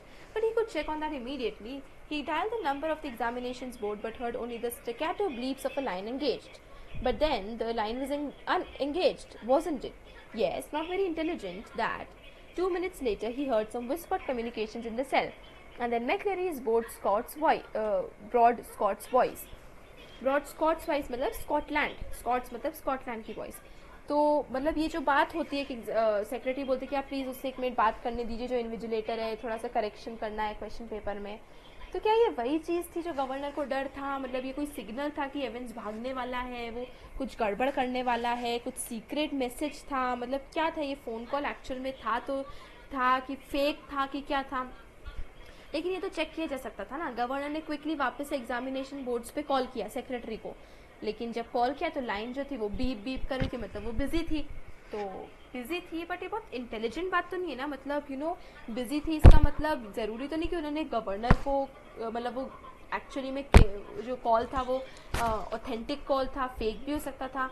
लेकिन वैसे लाइन आ ही रही है ऐसे ऐसे करके, और ये सब सोच ही रहा था गवर्नर की कोई जाल तो नहीं है। भले ही लाइन बिजी आ रही है पर इसका मतलब ज़रूरी होना है कि वो लाइन बिजी है, मतलब सच में भी गवर्नर ही है, ये सेक्रेटरी है जो मुझसे बात कर रहे हैं ऑल दैट। और इतने में ही जो प्रिजन सेल है वहाँ पर से कुछ आवाज़ें आती है और मैक्लेरी की आवाज़ सुनाई देती है। Will you please stop writing a while mister एवेंस and listen carefully. Candidates offering German 021-1 should note the following correction. On page 3, line 15, the fourth word should read Goldenen, not Goldine. तो इतने में मतलब ये गवर्नर सोच रहा होता है कि यार ये कुछ ऐसा तो नहीं गड़बड़ हो गई है कि सच में ऐसा है या नहीं है। और इतने में एक मैक्लेरी की आवाज़ आती है कि प्लीज़ जो भी मतलब अनाउंसमेंट करते हुए कि जो कैंडिडेट्स ये जर्मन की एग्जामिनेशन दे रहे हैं, प्लीज़ आप ये करेक्शन देखिए कि पेज 3 लाइन 15 पर 4th वर्ड, मतलब पेज 3 उसकी 15th लाइन पर 4th वर्ड जो है वो एक्चुअली में गोल्डन नैन रीड आउट करना चाहिए और ना ही गोल्डीन। तो and the whole phrase will therefore read jam goldeneen lowen, not jam goldeen lowen. I will repeat that. तो ये आवाज़ आती है मैक्लेरी की कि वो सच में भी कोई करेक्शन बता रहे कुछ है। The governor listened and smiled. He had taken German in the 6th form himself, and he remembered all about the agreements of adjectives, and so did McCleary, by the sound of things, for the minister's pronunciation was most impressive. But what about Evans? He probably didn't know what an adjective was. तो governor ने जब ये सब सुना ना कि अच्छा वो ये बोले, तो वो एकदम से स्माइल करा और उसको सेटिस्फैक्शन हो गया कि हाँ हाँ यार ये मतलब फ़ोन कॉल फेक नहीं था, उसको ये एकदम से सेटिस्फैक्शन होगा कि ठीक है सही चीज़ है, क्योंकि वो मतलब उसने 6th क्लास में जर्मन पढ़ी थी और उसे पता था कि एडजेक्टिव के एग्रीमेंट्स क्या क्या होते हैं, रूल्स वगैरह पढ़ रहे थे। और मैक्लेरी जैसे बोल रहा था उससे लग रहा था कि मैक्लेरी को भी पता था, क्योंकि उसके जो प्रोनाउंसिएशंस थे जर्मन के वो बहुत ही इंप्रेसिव और परफेक्ट थे, मतलब मैक्लेरी ने भी पढ़े थे ये सब। तो गवर्नर ने बताया कि अच्छा ये तो आता है, मुझे पता है, हाँ ये सही है ये जो भी। पर फिर गवर्नर सोच रहे थे कि क्या एवेंस को ये सब पता होगा कि ये एडजेक्टिव क्या होते हैं और ये क्या होते हैं, उसको तो शायद पता ही नहीं होगा क्योंकि वो उतना पढ़ा होगा कि नहीं पढ़ा होगा। The phone wrong again. The magistrate's court. They needed a prison van and a couple of prison officers. Remand case, and within 2 minutes the governor was wondering whether that could be a hoax. He told himself not to be so silly. His imagination was beginning to run riot. फिर थोड़ी देर बाद वापस phone बचा। अब ये magistrate का court था, उनको एक बहुत ही क्विकली एक प्रिजन वैन चाहिए थी, मतलब एक जो प्रिजनर्स को ले जाने के लिए यूज़ की जाती है ना वो वैन, हमारे यहाँ ऐसी ब्लू कलर की होती तो वो चाहिए थी, और उसके साथ 2-3 कुछ ऑफिसर्स चाहिए थे क्योंकि एक रिमांड का केस है, मतलब इमीडिएटली किसी को जेल वगैरह में डालना था। और वापस से मतलब ये हुआ एंड वापस गवर्नर सोचने लगा कि कहीं ये कोई होक्स, मतलब ये तो कोई चाल या जाल नहीं है कि कि सच में मजिस्ट्रेट का फ़ोन है या क्या है। और फिर उसके बाद एकदम से गवर्नर अपने थॉट्स डिसमिस करता है और बोलता है कि मैं भी क्या बातें सोच रहा हूँ, कैसे मतलब ये गवर्नर ये मजिस्ट्रेट के कोर्ट से फ़ोन है, मतलब मैं तो कुछ भी सोचने लगा हूँ ये एवेंस के चक्कर में। एवेंस मतलब वो बोलता है कि यार ये एवेंस के चक्कर में मैं कुछ भी सोचने लगा हूँ, मजिस्ट्रेट के कोर्ट से फ़ोन, और मैं अभी भी सोच रहा हूँ कि एवेंस की कोई चाल है, मतलब वो वहाँ तक तो नहीं पहुँच सकता, ऐसे वो सोचने लगता है। For the first quarter of an hour, Stephens had beautifully peered through the peephole at intervals of 1 minute or so, and after that every 2 minutes. At 10:45 a.m., everything was still all right as he looked through the peephole once more. तो पहले quarter of an hour, मतलब पहले 15-20 minute के लिए वो हर 1 minute के बाद बार बार उस होल में से झाँक के देखते रहा। फिर उसके बाद जब 15-20 मिनट बाद 10:45 AM से, या उसके बाद मतलब उसके बाद से 15-20 मिनट के बाद से वो हर 2 मिनट के बाद झाँक के देखने लगा।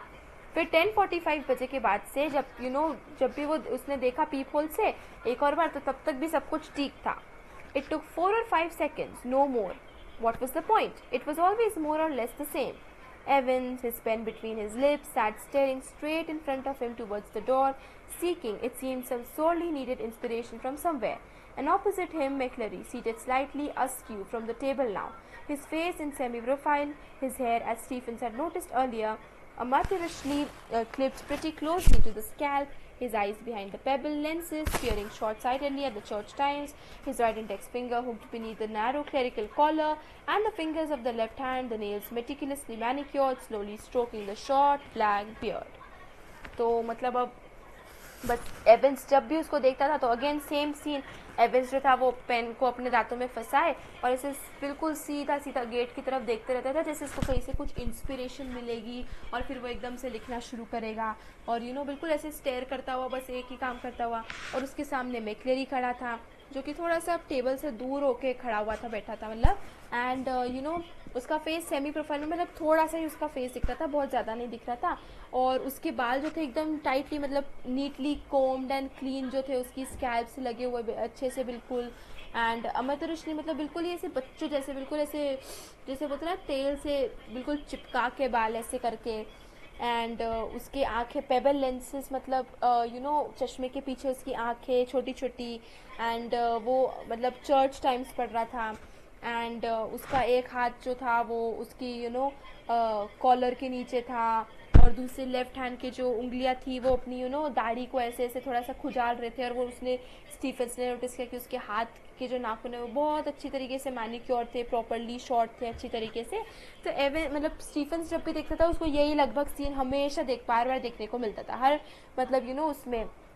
और इतना सब देखने में उसको बस 4-5 सेकंड लगे, और 4-5 सेकंड लगे और उतने में उसने ये सब चीज़ें नोटिस कर ली, मैक्लेरी और ये और वो, और ये सब चीज़ों को देखने और जज करने में 4-5 सेकंड लगे। At 10:50 a.m., the receiver crackled to life and the governor realized he'd almost forgotten Evans for a few minutes.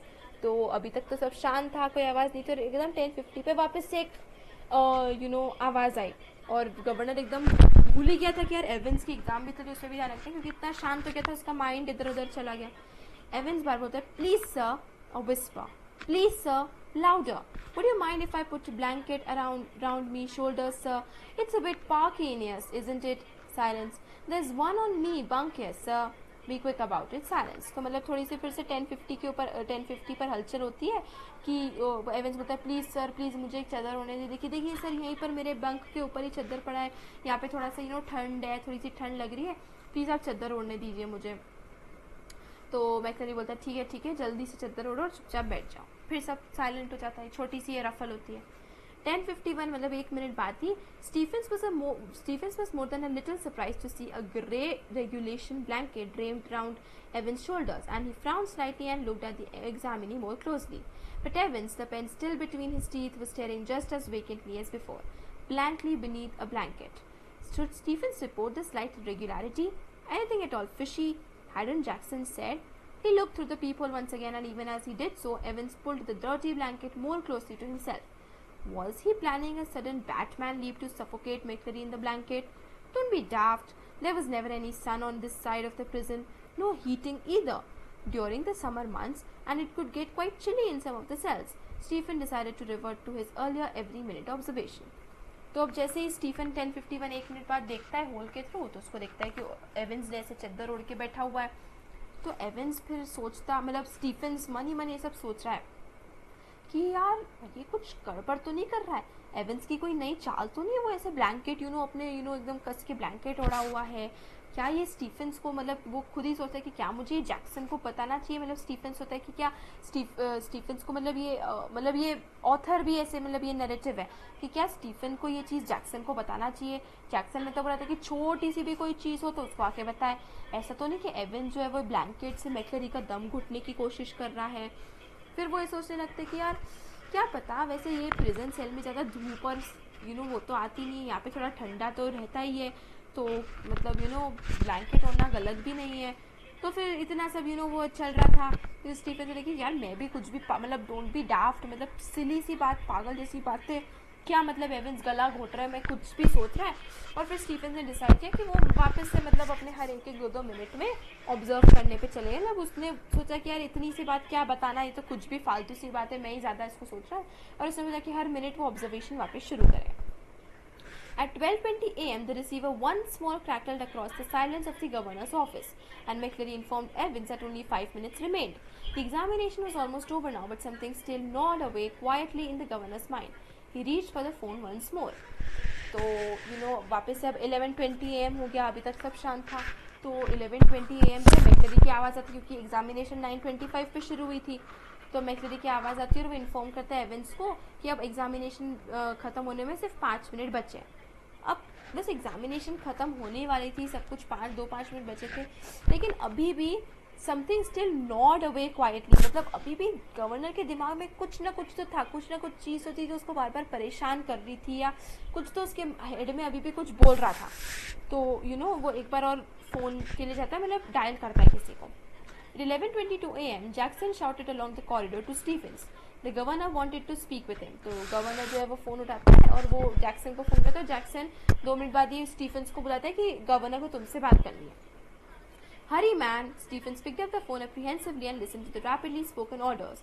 Stephens himself was to accompany McCreary to the main prison gates. Understood? Stephens personally was to make absolutely sure that the door was locked on Evans after McCreary had left the cell. Understood? Understood. तो मतलब बस 2-5 minute बचे थे examination ख़त्म होने में, अब तो 3 मिनट बचे थे, लेकिन अभी भी गवर्नर इतना वो था कि यार एवेंस भागने की कोशिश ना करे. तो 3 मिनट बचे होने के बाद भी एकदम गवर्नर फटाफट स्टीफन्स को बुला के, और स्टीफन्स एकदम एप्रीहेंसिवली, मतलब थोड़ा सा वरीड होकर जल्दी से फ़ोन उठाता है और ऑर्डर सुनता है कि क्या बोलते हैं. एंड गवर्नर बोलते हैं कि देखो तुम बात ध्यान से सुनो, तुम्हें पर्सनली मैकलरी को गेट्स तक एस्कॉर्ट करना है. मेक श्योर कि कहीं भी कुछ वो ना हो, तुम्हें ध्यान रखना है, और मेक श्योर कि जो जितने भी गेट्स है वो वापस पीछे लॉक किए जाए. और एवेंस जो है उसका डोर भी लॉक किया जाए, एक बार मैक्लरी सेल से बाहर निकल जाए। अंडरस्टूड, समझ में आ गया? तो स्टीफन रिप्लाई करता है अंडरस्टूड, मतलब हाँ समझ में आ गया। इस तरीके से उनका वो स्टीफन जो है वो सारे ऑर्डर्स गवर्नर की सुनता है। At 11:25 AM the governor heard the final exchanges.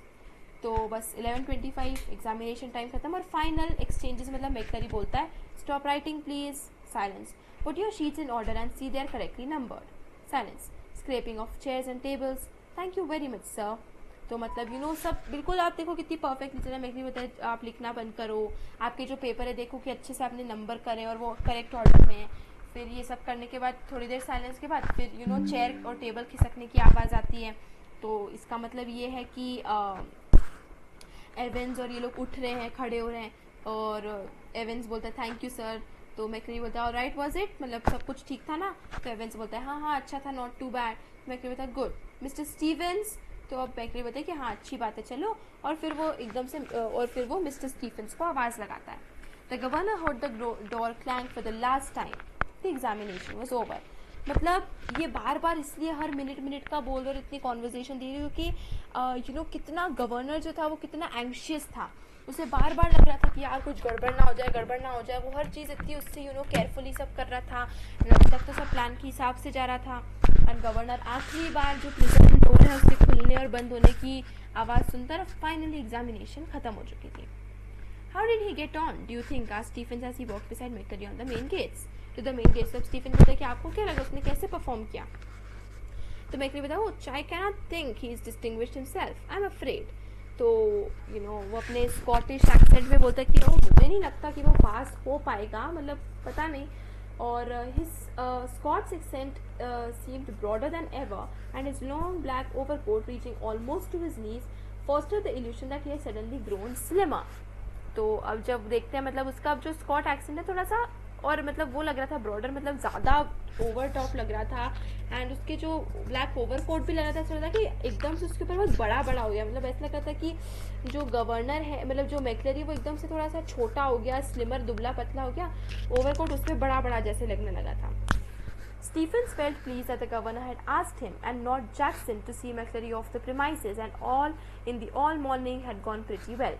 But something stopped him from making his way directly to the canteen for a belated cup of coffee. He wanted to take just one last look at Evans. तो Stephen's बहुत खुश था क्योंकि थोड़ी सी jealousy और competition वाली feeling तो रहती। तो स्टीफेंस को लग रहा था कि देखो गवर्नर ने मुझे इतनी बड़ी रिस्पॉन्सिबिलिटी दी कि मैं मैक्लरी को एस्कॉर्ट करूँ पर्सनली, और पूरे टाइम मुझे खड़ा करा एंड मुझे एवेंस के ऊपर नज़र रखने के लिए कहा। एंड पूरी जो सुबह भी मतलब मैंने अच्छे से ड्यूटी करी, कोई प्रॉब्लम भी नहीं हुई, सब अच्छे से काम हुआ। तो उससे लग रहा था कि गवर्नर उससे इम्प्रेस्ड है, वो इस बात से बहुत खुश था। और स्टीफन सोचा था कि यार एक बार बिलेटेड कप ऑफ कॉफ़ी, मतलब इस खुशी के उसमें में जो वो कप ऑफ कॉफ़ी जो कैंटीन जाता कॉफ़ी पीने, तो स्टीफन ने सोचा कि एक आखिरी बार है ना एवेंस को देख लेना चाहिए। It was like a program he'd seen on TV about a woman who could never really convince herself that she'd lock the front door when she'd gone to bed. Often she'd got up 12, 15, sometimes 20 times to check the bolts. तो उसने ये चीज़ ना एक TV programme में देखी थी कि एक औरत थी जो अपने आप को बार बार कन्विंस ही नहीं कर पाती थी कि उसने एक्चुअल में दरवाज़ा बंद करा कि नहीं करा। वो एक बार, 2 बार, 12 बार, 20 बार, 25 बार उठ के बार बार अपने बेड से देखती थी कि उसने दरवाज़ा लगाया कि नहीं, लॉक किया कि नहीं। तो स्टीफेंस को भी लगा कि एक आखिरी बार एवेंस को जाकर देख लेना चाहिए कि सब कुछ ठीक है कि नहीं। तो मैक्लरी को छोड़ने के बाद वो वापस से डी विंग में आता है। Made his way along to Evans cell and open the peephole once more. Oh no, Christ no! There, sprawled back in Evans' chair, was a man. For a semi-second, Stephens thought it must be Evans. A grey regulation blanket slipping from his shoulders, the front of his closely cropped. तो एक जैसे ही वो एवेंस का people को तो एकदम से उसको शॉक लगता है कि ओह नो, ये क्या हो गया। एवेंस की चेयर पे एक ग्रे कलर का ब्लैंकेट ओढ़े हुए एक आदमी बैठा हुआ था, एंड थोड़े टाइम के लिए तो स्टीफन को लगा कि वो एक्चुअली में एवेंस ही था। और irregularly tufted hair awash with fierce red blood which had dripped already through the small black beard and was even now spreading horribly over the white clerical collar and down into the black clerical front.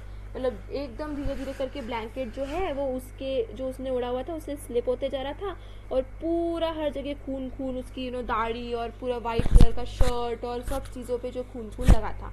एकदम से ये देख के, ये scene देख के, और Stephen's को शॉक लगता है. Stephen shouted wildly for Jackson, and the words appeared to penetrate the curtain of blood that veiled McCleary's ears. For the minister's hand felt feebly for a handkerchief from his pocket and held it to his bleeding head, the blood sweeping slowly through the white linen. तो मतलब उसका पूरा सिर, जो कि पूरा सिर पूरा खून से भरा हुआ, उसकी दाढ़ी पूरी खून से भरी हुई, एंड अब पूरे उसके वाइट कलर के कॉलर पे फैल रही है, और ब्लैक कलर की उसके सब मतलब पूरे हर जगह उसका खून फैल रहा है. और जोर से स्टीफन जो है वो जैक्सन को बुलाते हुए चिल्लाता है, और ऐसा लगता है कि मतलब एकदम से मैकलरी के कानों तक जैसे वो आवाज़ बिल्कुल पहुंच जाती है और कुछ इफेक्ट करती है. और मैकलरी जो है वो एकदम अपनी पॉकेट की तरफ रीच करता है अपना रुमाल बाहर निकालने के लिए, और रुमाल बाहर निकाल के वो रुमाल अपने सिर पे लगाता है जहाँ से बहुत खून बह रहा था उसके पूरे वाइट कलर के कपड़ों पे, शर्ट पे. He gave a long, low moan and tried to speak, but his voice trailed away, and that by the time Jackson had arrived and dispatched Stephens to ring the police and ambulance, the handkerchief was a sticky, squelchy wad of cloth. तो मतलब मैकलरी कुछ एकदम बोलने की कोशिश करता है, जोर से हाँ करके ऐसे चिल्लाता है, लेकिन इसके पहले वो कुछ बोलकर उसकी आवाज़ एकदम फेड हो जाती है, उसमें हिम्मत ही नहीं बचती है. एंड जैक्सन एकदम से स्टीफन को बोलता है कि जल्दी से पुलिस को बुलाओ और एम्बुलेंस बुलाओ. और जब तक ये होता है तब तक हैंडकरचीफ पूरा खून से भरा हुआ, स्टिकी, चिपचिपा, स्क्वेल्ची वॉज ऑफ क्लॉथ, मतलब गंदा सा एकदम एक कपड़े का टुकड़ा हो जाता है, खून से सना हुआ, भरा हुआ. McLeary slowly raised himself, his face twisted tightly with pain. तो मैकलरी अब धीरे से अपने आप को उठाने की कोशिश करता है, और उसका पूरा फेस और सब जो है वो बिल्कुल दर्द से बना, उसका ऐसी आईज को भी वो स्क्विंच कर लेता है, और फेस ऐसा बनाता है उसको बहुत दर्द हो रहा है. Didn't worry about the ambulance, man. I'm right. Get the police. I know where he. He closed his eyes and another drip of blood splashed like a huge red raindrop on the wooden floor. और मतलब ऐसे बोले कि अरे चिंता मत करो, ambulance को बुलाने की वो कोशिश कर रहा है, बोलने की बहुत मुश्किल से, पुलिस को बुलाओ, मुझे पता है वो कहाँ, मुझे पता है वेयर ही. और एकदम से वो अपनी आंखें बंद कर लेते हैं, और बहुत बड़ा खून का एक ड्रॉप जो है वो जाके एकदम से फ्लोर के ऊपर गिर जाता है वापस से. His hand felt along the table, found the German question paper and grasped it tightly in his blood-stained hand. Get the governor, I know where Evans. तो एकदम मैकलरी टाइटली वो क्वेश्चन पेपर को पकड़ लेता है और बोलते हैं जल्दी से गवर्नर को बुलाओ, मुझे पता है एवेंस कहाँ है. Almost immediately silence was sounding. Prison officers barked orders. Puzzled prisoners pushed their way along the corridors. Doors were banged and bolted, and phones were ringing everywhere. तो मतलब एकदम से साइरेंस की आवाज़ आती है, और प्रिजन के जो ऑफिसर्स है वो एक दूसरे को चिल्ला के ऑर्डर्स दे रहे हैं, और जो प्रिजनर्स उनको समझ में नहीं आ रहा है कि हो क्या रहा है. हर जगह मतलब फ़ोन की घंटियाँ हैं, दरवाजे खुलने बंद होने लगने की बहुत आवाज़, मतलब एकदम से एक्टिविटी होने लग जाती है पूरे प्रिजन में, और केओस क्रिएट हो जाता है. और 1 मिनट के अंदर मैकलरी, with Jackson and Stephen supporting him on either side, his face now streaked and caked with drying blood, was greeted in the prison yard by the governor, perplexed and grim. तो 1 minute के अंदर governor भाग के आता है, और मैकलरी का पूरा फेस खून से सूखे हुए खून से भरा हुआ होता है, और एक साइड जैक्सन और एक साइड स्टीफन उसको सपोर्ट कर रहे होते हैं, और गवर्नर पहुंचता है बिल्कुल कंफ्यूज्ड और ग्रिम, बहुत ही डल, सैडली, क्या हुआ, कैसे हुआ, एकदम depressed. We must get you to hospital immediately. I just don't. तो वो बोलता है कि हमें आपको जल्दी से हॉस्पिटल जाना है, मुझे तो समझ नहीं आ रहा, और ऐसे बोलता है. Yes, you have called the police. तो मैकलरी पूछता है आपने पुलिस को बुला लिया ना. Yes, they are on their way, but तो गवर्नर बोलने की कोशिश की, हाँ वो तो रास्ते में, लेकिन ये क्या. तो वो बोलता है एकदम से, फिर मैकलरी बोलता है I'm right. Look here. Awkwardly he opened the German question paper and thrust it before the governor's face. It's there. Do you see what I mean? तो मैकलरी बार बार बोलते हैं कि अरे देखो मैं ठीक हूँ, और एकदम से वो जर्मन पेपर गवर्नर को बुलाता है और उसको पॉइंट आउट करता है, देखो इसको देखो, तुम्हें समझ आया मैं क्या बताने की कोशिश कर रहा हूँ. The governor looked down and realised that McLeary was trying to tell him.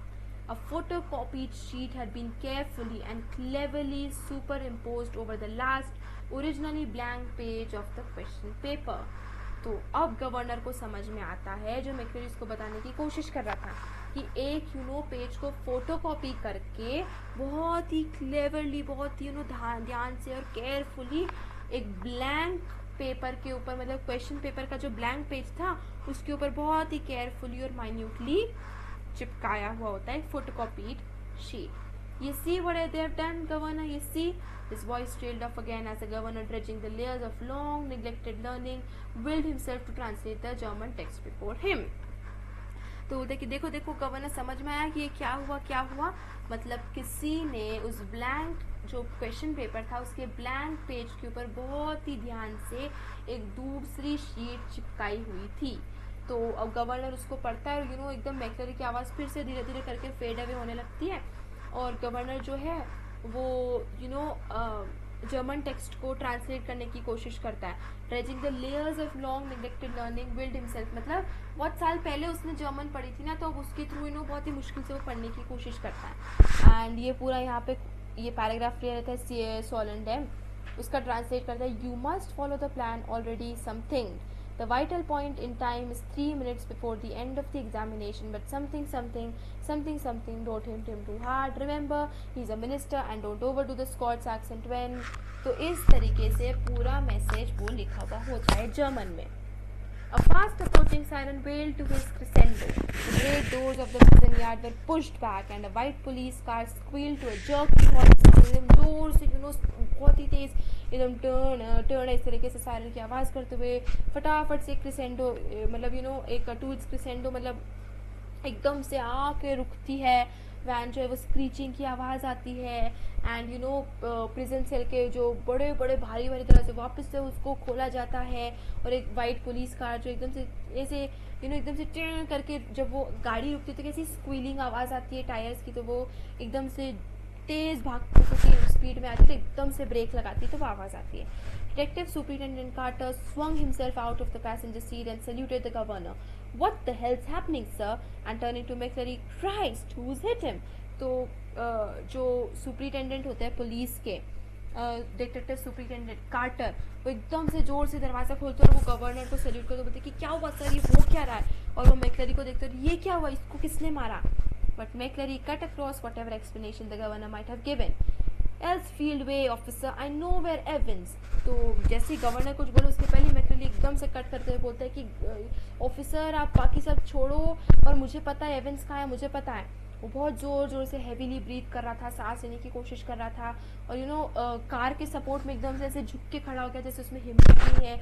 और उससे खून से सना हुआ टार्निश्ड क्रिम्सन, मतलब लाल लाल कलर का जो खून से भरा हुआ हाथ था वो एकदम से कार के ऊपर लगाते और उसके हाथ का प्रिंट जो है वो कार के ऊपर छप जाता है.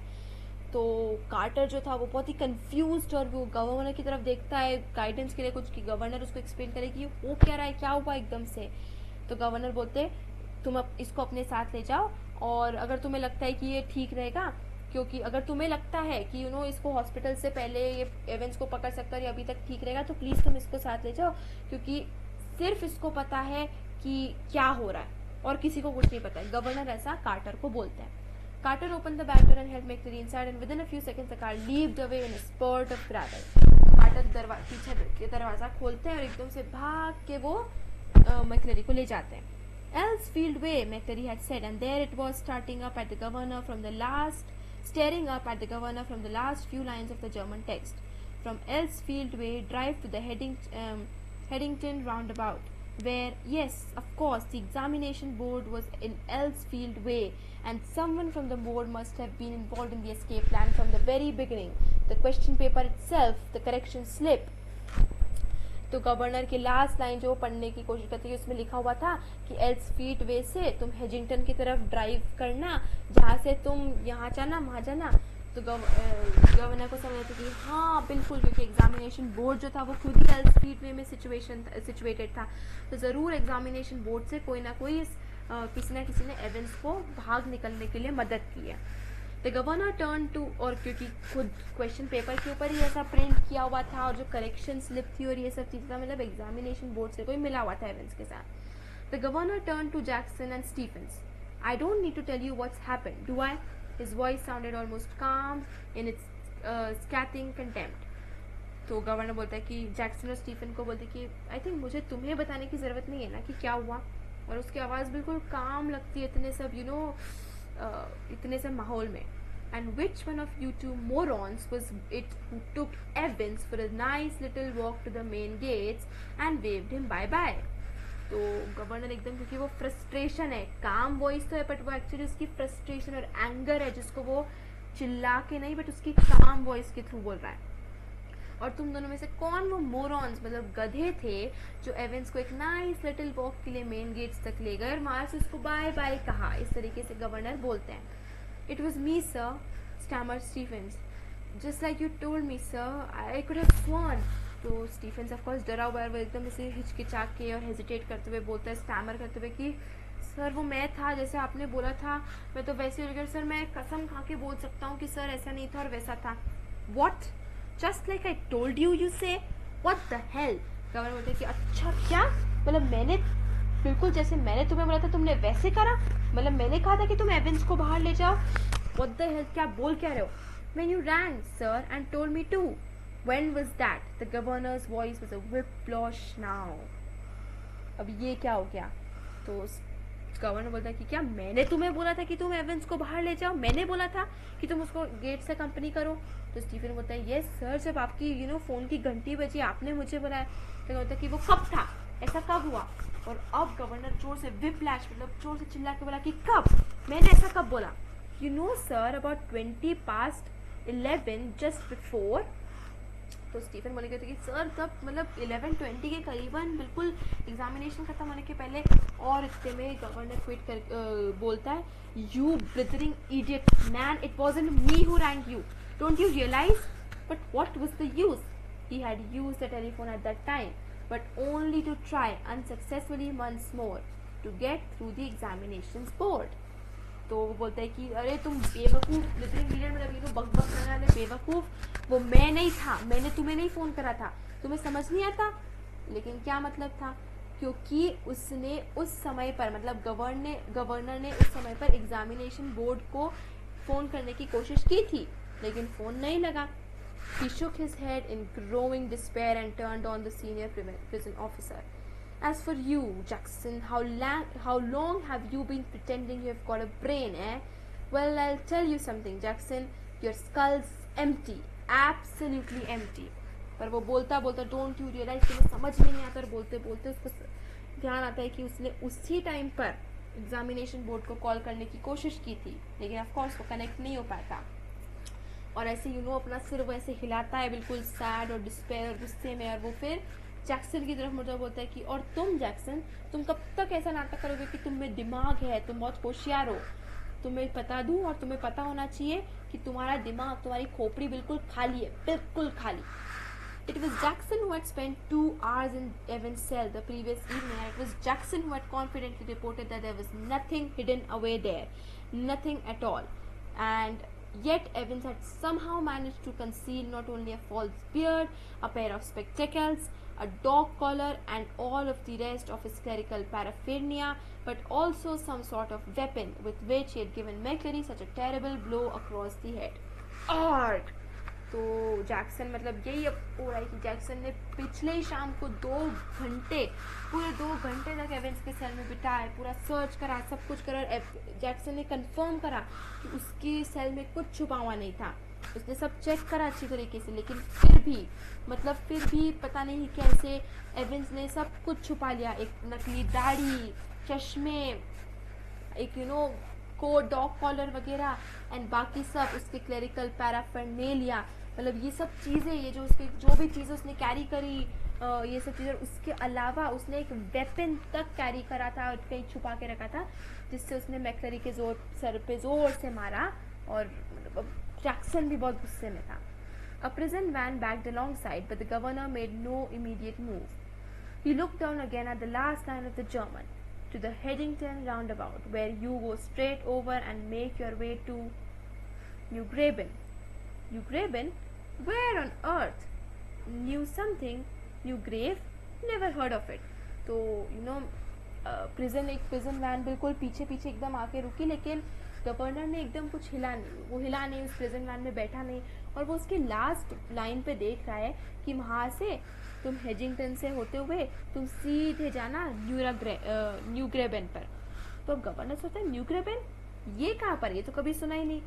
न्यू समथिंग, मतलब कहीं ये न्यू ग्रेव, इसे ऐसी कुछ की बात तो नहीं कर रहे हैं, इसके बारे में तो गवर्नर ने कभी सुना नहीं, वो सोचे there was a war grave somewhere near Reading, but no, it was probably a code word. Or and then it hit him, Newbury. God, yes, Newbury was a pretty big sort of place, but तो वो सोचता ही होता कि war grave तो नहीं है, लेकिन नहीं वॉर ग्रेव कैसे हो सकता है, तो वो सोच होकर फिर इसको समझा कि न्यूबरी, हाँ ये न्यूबरी की बात है, क्योंकि न्यूबरी तो बहुत बड़ी अच्छी खासी जगह है। लेकिन एकदम उसको he rapped out his orders to the driver, St. Aldate's police station and step on it. Take Jackson and Stephens here, and when you get there, ask for Bell, Chief Inspector Bell. Got that? तो फिर वो governor एकदम से driver को instruction देता है कि तुम यहाँ से सीधे सेंट एल्डेट्स पुलिस स्टेशन जाओ, बिल्कुल फटाफट, और अपने साथ जैक्सन और स्टीफेंस को ले जाओ, और जब वहाँ पहुँचो तो तुम्हें चीफ इंस्पेक्टर बेल के लिए पूछना। समझ आ गया? You leave the stairs to his office 3 at a time. Got Bell on the phone immediately and put the facts before him. तो वो इतनी जल्दी जल्दी अपने ऑफिस की तरफ भाग के गया कि वो एक साथ कम से कम समझ लो 3 स्टेयर्स एक साथ चढ़ा था, बिल्कुल जैसे जंप कर रहा था, और फटाफट उसने बेल को फोन लगाया और उसको सब समझाया कि ऐसा ऐसा हुआ है। We'll get him, sir, said Bell. We'll get him with a bit of luck. तो बेल बताया, सर डोंट वरी, हम उसको पकड़ लेंगे, अगर थोड़ा सा हमारे पास लक होगा तो हम उसको पकड़ लेंगे। The governor sat back and lit a cigarette. Ye gods, what a beautifully laid plan it had all been. What a clever fellow Evans was, careless leaving that question paper behind. But then, they all made their mistakes somewhere along the line. Well, almost all of them, and that's why very, very shortly Mr. Clever Evans would be back inside doing his once more. तो governor seat पे बैठ कर अपनी cigarette चला के सोच रहा था कि क्या क्लेवर प्लान बनाया एवंस ने, कितने केयरफुली उसको वो करा, लेकिन एक गलती कर दी कि वो क्वेश्चन पेपर उसने पीछे ही छोड़ दिया। पर अब सभी गलती, मतलब गवर्नर ने सोचा कि कोई सब गलती तो करते ही है, पर बहुत जल्दी उसी गलती की वजह से जो क्लेवर जो अपने एवंस अपने आप को होशियार समझता है, वो वापस से जेल में होगा, अपना एक डूइंग हिज वंस मोर, मतलब अपना सेंटेंस पूरा करने के लिए, अपना टाइम जेल में पूरा करने के लिए। The phone on his desk erupted in a strident burst, and Superintendent Carter informed him that McCleary had spotted Evans driving off along Elsfield Way. They had got the number of the car all right and had given chase immediately, but had lost him at the Headington roundabout. He must have doubled back into the city. तो quarter का एकदम से phone आता है governor के पास कि मैक्लरी ने Evans की कार पकड़ ली, उसका नंबर नोट कर लिया, हमने ढूंढ लिया है, और वो हेडिंगटन की तरफ, एल्सफील्ड वे से हेडिंगटन की तरफ जाते हुए मिली है, लेकिन उसके बाद से वो लोग कहीं कार पता नहीं कहाँ चली गई, तो हो सकता है कि वो वापस से सिटी में आ गई होगी। No, said the governor quietly, no, he is on his way to Newbury. तो गवर्नर बहुत ही काम नहीं बोलते, नहीं ऐसा नहीं, वो वापस शहर में नहीं आया, वो न्यूबरी गया है, और उसने अपना रीज़न एक्सप्लेन किया कि ऐसे क्वेश्चन पेपर में लिखा हुआ था अरे वो, और वहाँ पे बोल दिया कि बस वो वहाँ से न्यूबरी गया। अब वो पुलिस का काम था, उसका नहीं, वो तो but he was just another good for gullible governor, that was all. तो मतलब वो तो यही था कि उसका तो काम खत्म हो गया, अब वो पुलिस का काम था, एक गलिबल गवर्नर था, गुड फॉर गिगल, मतलब एक ऐसा गवर्नर था जिसपे तो अब जिसकी हंसी उड़ाई जाएगी, क्योंकि वो तो एवंस के स्टैंड में फंस चुका था, बस अब उसका कोई और रोल तो बचा ही नहीं था, पुलिस का काम था, वही उसको पकड़ेगी। अब गवर्नर तो बस ऐसा रह गया था कि अब बस सभी लोग उस पर हंसेंगे कि वो गलिबल मतलब जो दूसरों की बातों में फंस जाए, तो बस गवर्नर का और कुछ तो बचा ही नहीं था। गवर्नर ऐसा सोचता है। By the way, Carter, I hope you managed to get McCleary to the hospital all right. तो वो गवर्नर पूछा है कि बाय द वे कार्टर, मैं उम्मीद करता हूँ कि तुमने मैक्लेरी को सेफली हॉस्पिटल तक पहुँचा दिया है, वो ठीक है and all that. Yes, he is in the Radcliffe now. Really groggy he was when he got to the examination offices. Then they ranked for the ambulance from there. तो वो बोलते हैं कि हम एग्जामिनेशन ऑफिस पहुँचे and वहाँ से examination office से रैडक्लिफ हॉस्पिटल के लिए उन्होंने रिंग करा, और वो रैडक्लिफ में ये भी भर्ती है, ऐसे उसने कार्टर ने गवर्नर को बताया। The governor rang the Radcliffe a few minutes later and asked for the accident department. McLeary you say yes he is a person. तो गवर्नर फिर वो रैडक्लिफ हॉस्पिटल फ़ोन करता है, वो बोलते हैं कि कोई एक्सीडेंट वगैरह हुआ है, ऐसे कोई पेशेंट आया है, तो बोलता है मैक्लेरी के लिए। तो गवर्नर बोलता है हाँ वो एक पर्सन है। I don't think there is anyone. तो वहाँ से आवाज़ आती कि नहीं, हमें नहीं लगता कि यहाँ मैक्लेरी नाम का कोई है। Yes, there is. You'll find one of your ambulances picked him up from Elsfield Way about. तो वो बोलता है कि नहीं नहीं हमें लगता, तो गवर्नर बोलता है कि नहीं तुम देखो एल्सफील्ड वे से उसको पिकअप करने के लिए कोई एम्बुलेंस तुम्हारी गई होगी. Oh, that! Yes, we sent an ambulance, all right, but when we got there, the fellow had gone. No one seemed to know where he was, just vanished, not a sign. तो वो बोलते हैं हाँ हमने एक ambulance तो भेजी थी वहाँ पे एग्जामिनेशन बोर्ड या एल्सफील्ड में, लेकिन वहाँ पे कोई था नहीं, वो जो था मैक्लरी वो तो वहाँ से जा चुका था, कोई साइन नहीं था, कहाँ गया किसी को नहीं पता. But the governor was no longer listening, and the truth seemed to hit him with an almost physical impact somewhere in the back of his neck. मतलब अब गवर्नर सुन नहीं रहा था, बस नॉट अ साइन की वजह जैसे ही बोला कि नहीं नहीं वहाँ से वो तो जा चुका था, और गवर्नर को एकदम से मतलब उसको शॉक ऐसे लगा कि जैसे उसको गर्दन पे कुछ हिट हुआ, उसको फिजिकल मतलब वो कैसे उसको जैसे ही एकदम रियलाइज हुआ, एकदम से उसने अपना सर पीछे चेयर के ऊपर बैंग किया होगा कि वो पीछे ले डाउन हुआ होगा, और उसकी गर्दन को उसको लगी होगी, मतलब वो शॉक उसको फिजिकली फील हुआ. A quarter of an hour later, they found the Reverend St. McClary securely bound and gagged in his study in Broad Street.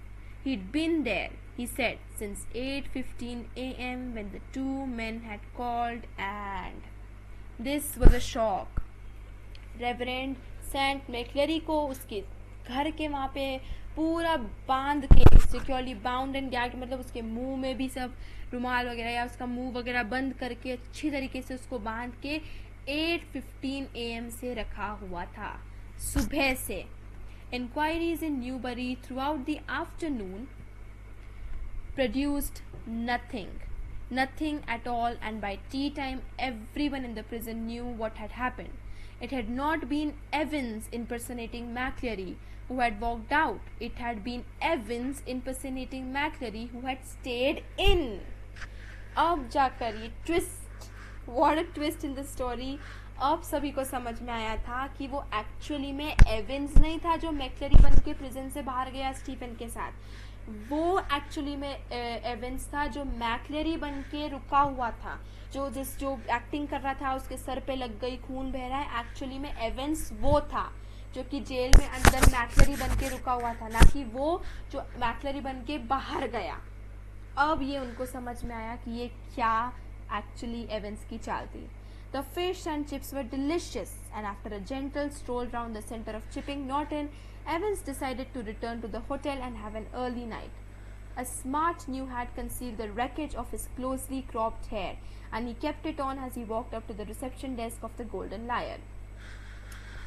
अब उसने एवेंस ने अपनी नाइट को एंजॉय करा, फिश एंड चिप्स उसने खाए जो कि उसको बहुत अच्छे लगे, और थोड़ा सा इधर उधर घूमने के बाद उसने सोचा कहाँ पर, चिपिंग नॉर्टन में. उसने सोचा कि अब जल्दी से अब होटल जाके वहीं पर रेस्ट करना चाहिए, और उसने उसने एक हैट से जो भी उसको लगी हुई थी, wreckage of his closely chopped hair, मतलब उसने जो भी लगी हुई वगैरह थी उसके सर के ऊपर, उस हैट से उसने कंसील करा था, और वो चलते चलते गोल्डन लायन की रिसेप्शन डेस्क पर पहुंचा. It would take a good while for his hair to regain its former glories, but what the hell did that matter. मतलब जो उसको लगी थी उसके कारण से वो पैच एक क्रिएट हो गया था, उसके बाल वहाँ से थोड़े से उड़ गए थे वगैरह, और थोड़ा सा टाइम लगेगा वापस से उसको हील होने में और वहाँ बाल आने में, लेकिन अब उससे क्या फर्क पड़ता है. He was out again, wasn't he? A bit of bad luck that when Jackson had pinched his scissors for it had meant a long and tricky operation with his only razor blade the previous night.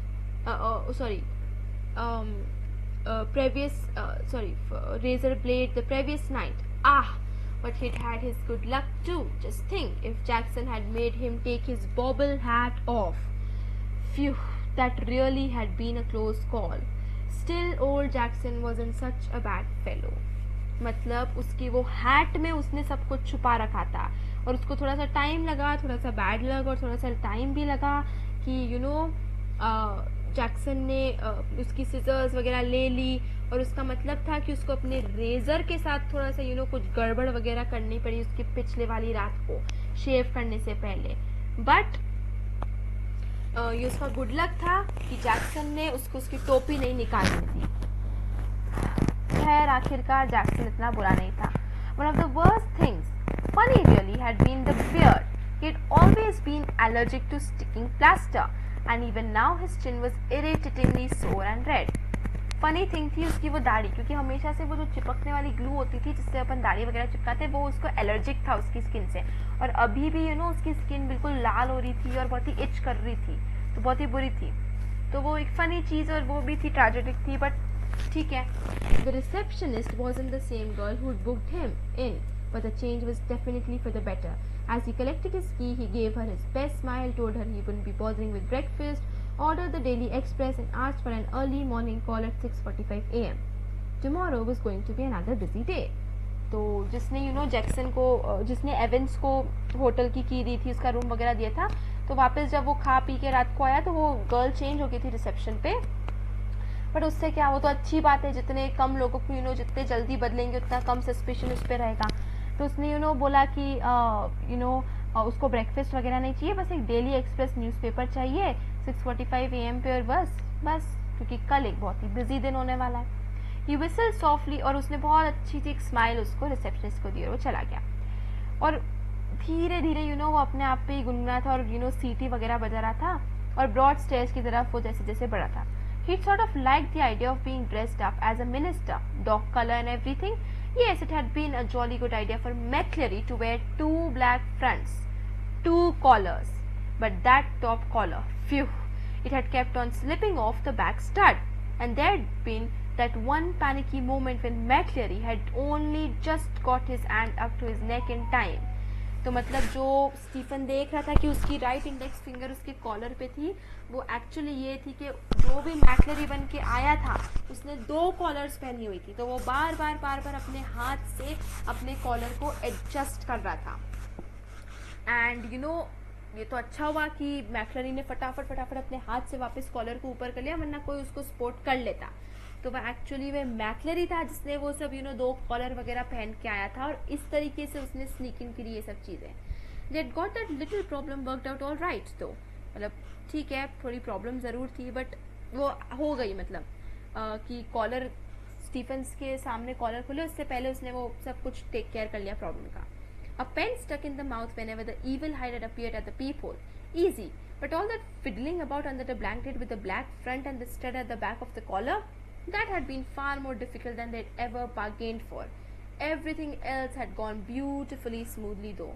In the car he'd found everything they'd promised him. Soap and water, clothes, the map. Yes, the map of course. The Ordnance Survey map of Oxfordshire. He had got some good friends. Some very clever friends. Christ, अब पूरा मतलब वो सब चीज़ें, वो सब उसका plan का पार्ट था. वो पेन जो उसके मुंह में था और बार बार स्टीफन्स उसको खोल के देख रहा था, एंड सब कुछ ईजी था. बस एक थोड़ा सा प्रॉब्लम था कि उसके वो ब्लैंकेट के अंदर सब कुछ काम करना, कि वो ब्लैंकेट के अंदर छुप के अपनी कॉलर वगैरह लगा रहा है और वो सब कर रहा है. वो थोड़ा सा प्रॉब्लमेटिक था और थोड़ा ज़्यादा डिफिकल्ट था जो उन्होंने सोचा था उससे, बट फिर भी सब कुछ स्मूथली हो गया. और कार में, कौन सी कार में, जो कार्टर कार में उसको लेकर गया था, उस कार में उसको सब मिल गया था, सोप, वाटर वगैरह, क्लोथ्स और मैप जो कि बहुत इम्पोर्टेंट था, सर्वे मैप ऑक्सफोर्डशायर का. तो मतलब उसके बहुत अच्छे फ्रेंड्स थे जिन्होंने उसको बहुत हेल्प करी. He unlocked his bedroom door and closed it quietly behind him, and then stood frozen to the spot like a man who had just caught a glimpse of Gorgon.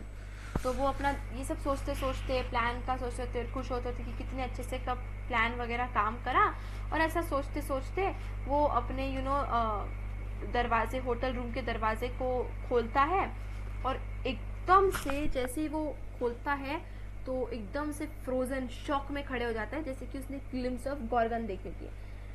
देखिए, Gorgon जो होता है वो actually ये होता है कि मतलब गॉर्गन जो होती है वो एक ऐसी सिस्टर होती है, क्रीचर होता है, ग्रीक माइथोलॉजी का एक क्रीचर है वो, जिसकी सांप वगैरह निकल रहे हैं और ऐसे, और एक का थोड़ा सा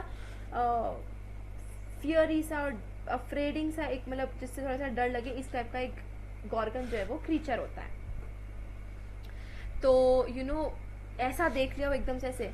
Sitting on the narrow bed was the very last man in the world that Evans had expected or wanted to see. तो सामने उसके एक वो खड़ा होता है जो कि एवेंस ने सबसे कम एक्सपेक्ट करा था यार, सबसे सबसे लास्ट मैन जो उसने एक्सपेक्ट करा था या वो चाहता था जिससे मिलना. It's not worth trying anything, said the governor quietly as Evans' eyes started desperately around the corner. उसके सामने गवर्नर बैठा हुआ था और एवेंस अब बहुत ही डेस्परेटली वो रूम को ऐसे डार्ट करा था, मतलब आईज डार्टेड, मतलब रूम के आसपास देखने की कोशिश कर रहा था कि कहीं से और मतलब भागने की कोशिश कर रहा था कि कोई और रास्ता मिल जाए. I've got men all around the place. Well, there were only 2 really, but Evans need not know that. तो गवर्नर उसको बोलते कि मेरे आदमी हर जगह फैले हुए हैं. वैसे तो उसके सिर्फ 2 ही आदमी थे पर एवेंस को जाने की ज़रूरत नहीं थी. He let the word sink in, मतलब मेरे आदमी हर जगह फैले हुए, इस तरीके से वो बोल रहा था ताकि एवेंस को sink in, मतलब उसको समझ आए. Women too. Didn't you think the blonde girl in the reception was rather sweet? तब गवर्नर उसको बोलता है कि वो लड़की भी मेरी थी जो रिसेप्शन पे थी, तो मुझे लगता है वो ब्लॉन्ड गर्ल बहुत स्वीट थी. Evans was visibly shaken. He sat down slowly in the only chair the small room could offer and held his head between his hands for several minutes. There was utter silence. मतलब एवेंस अब पूरी तरीके से हिल चुका था. He was so scared, मतलब वो इतना सरप्राइज्ड था, इतना वो था. एंड उसने अपने दोनों हाथों से अपने सिर को पकड़ लिया और बहुत टाइम तक वो चुपचाप अपने छोटी सी चेयर में बैठा रहा. Finally he spoke. It was the bloody correction slip I suppose. फिर वो फाइनली जब बोलता है तो बोलते कि ओ मुझे लगता है कि वो ये करेक्शन स्लिप थी.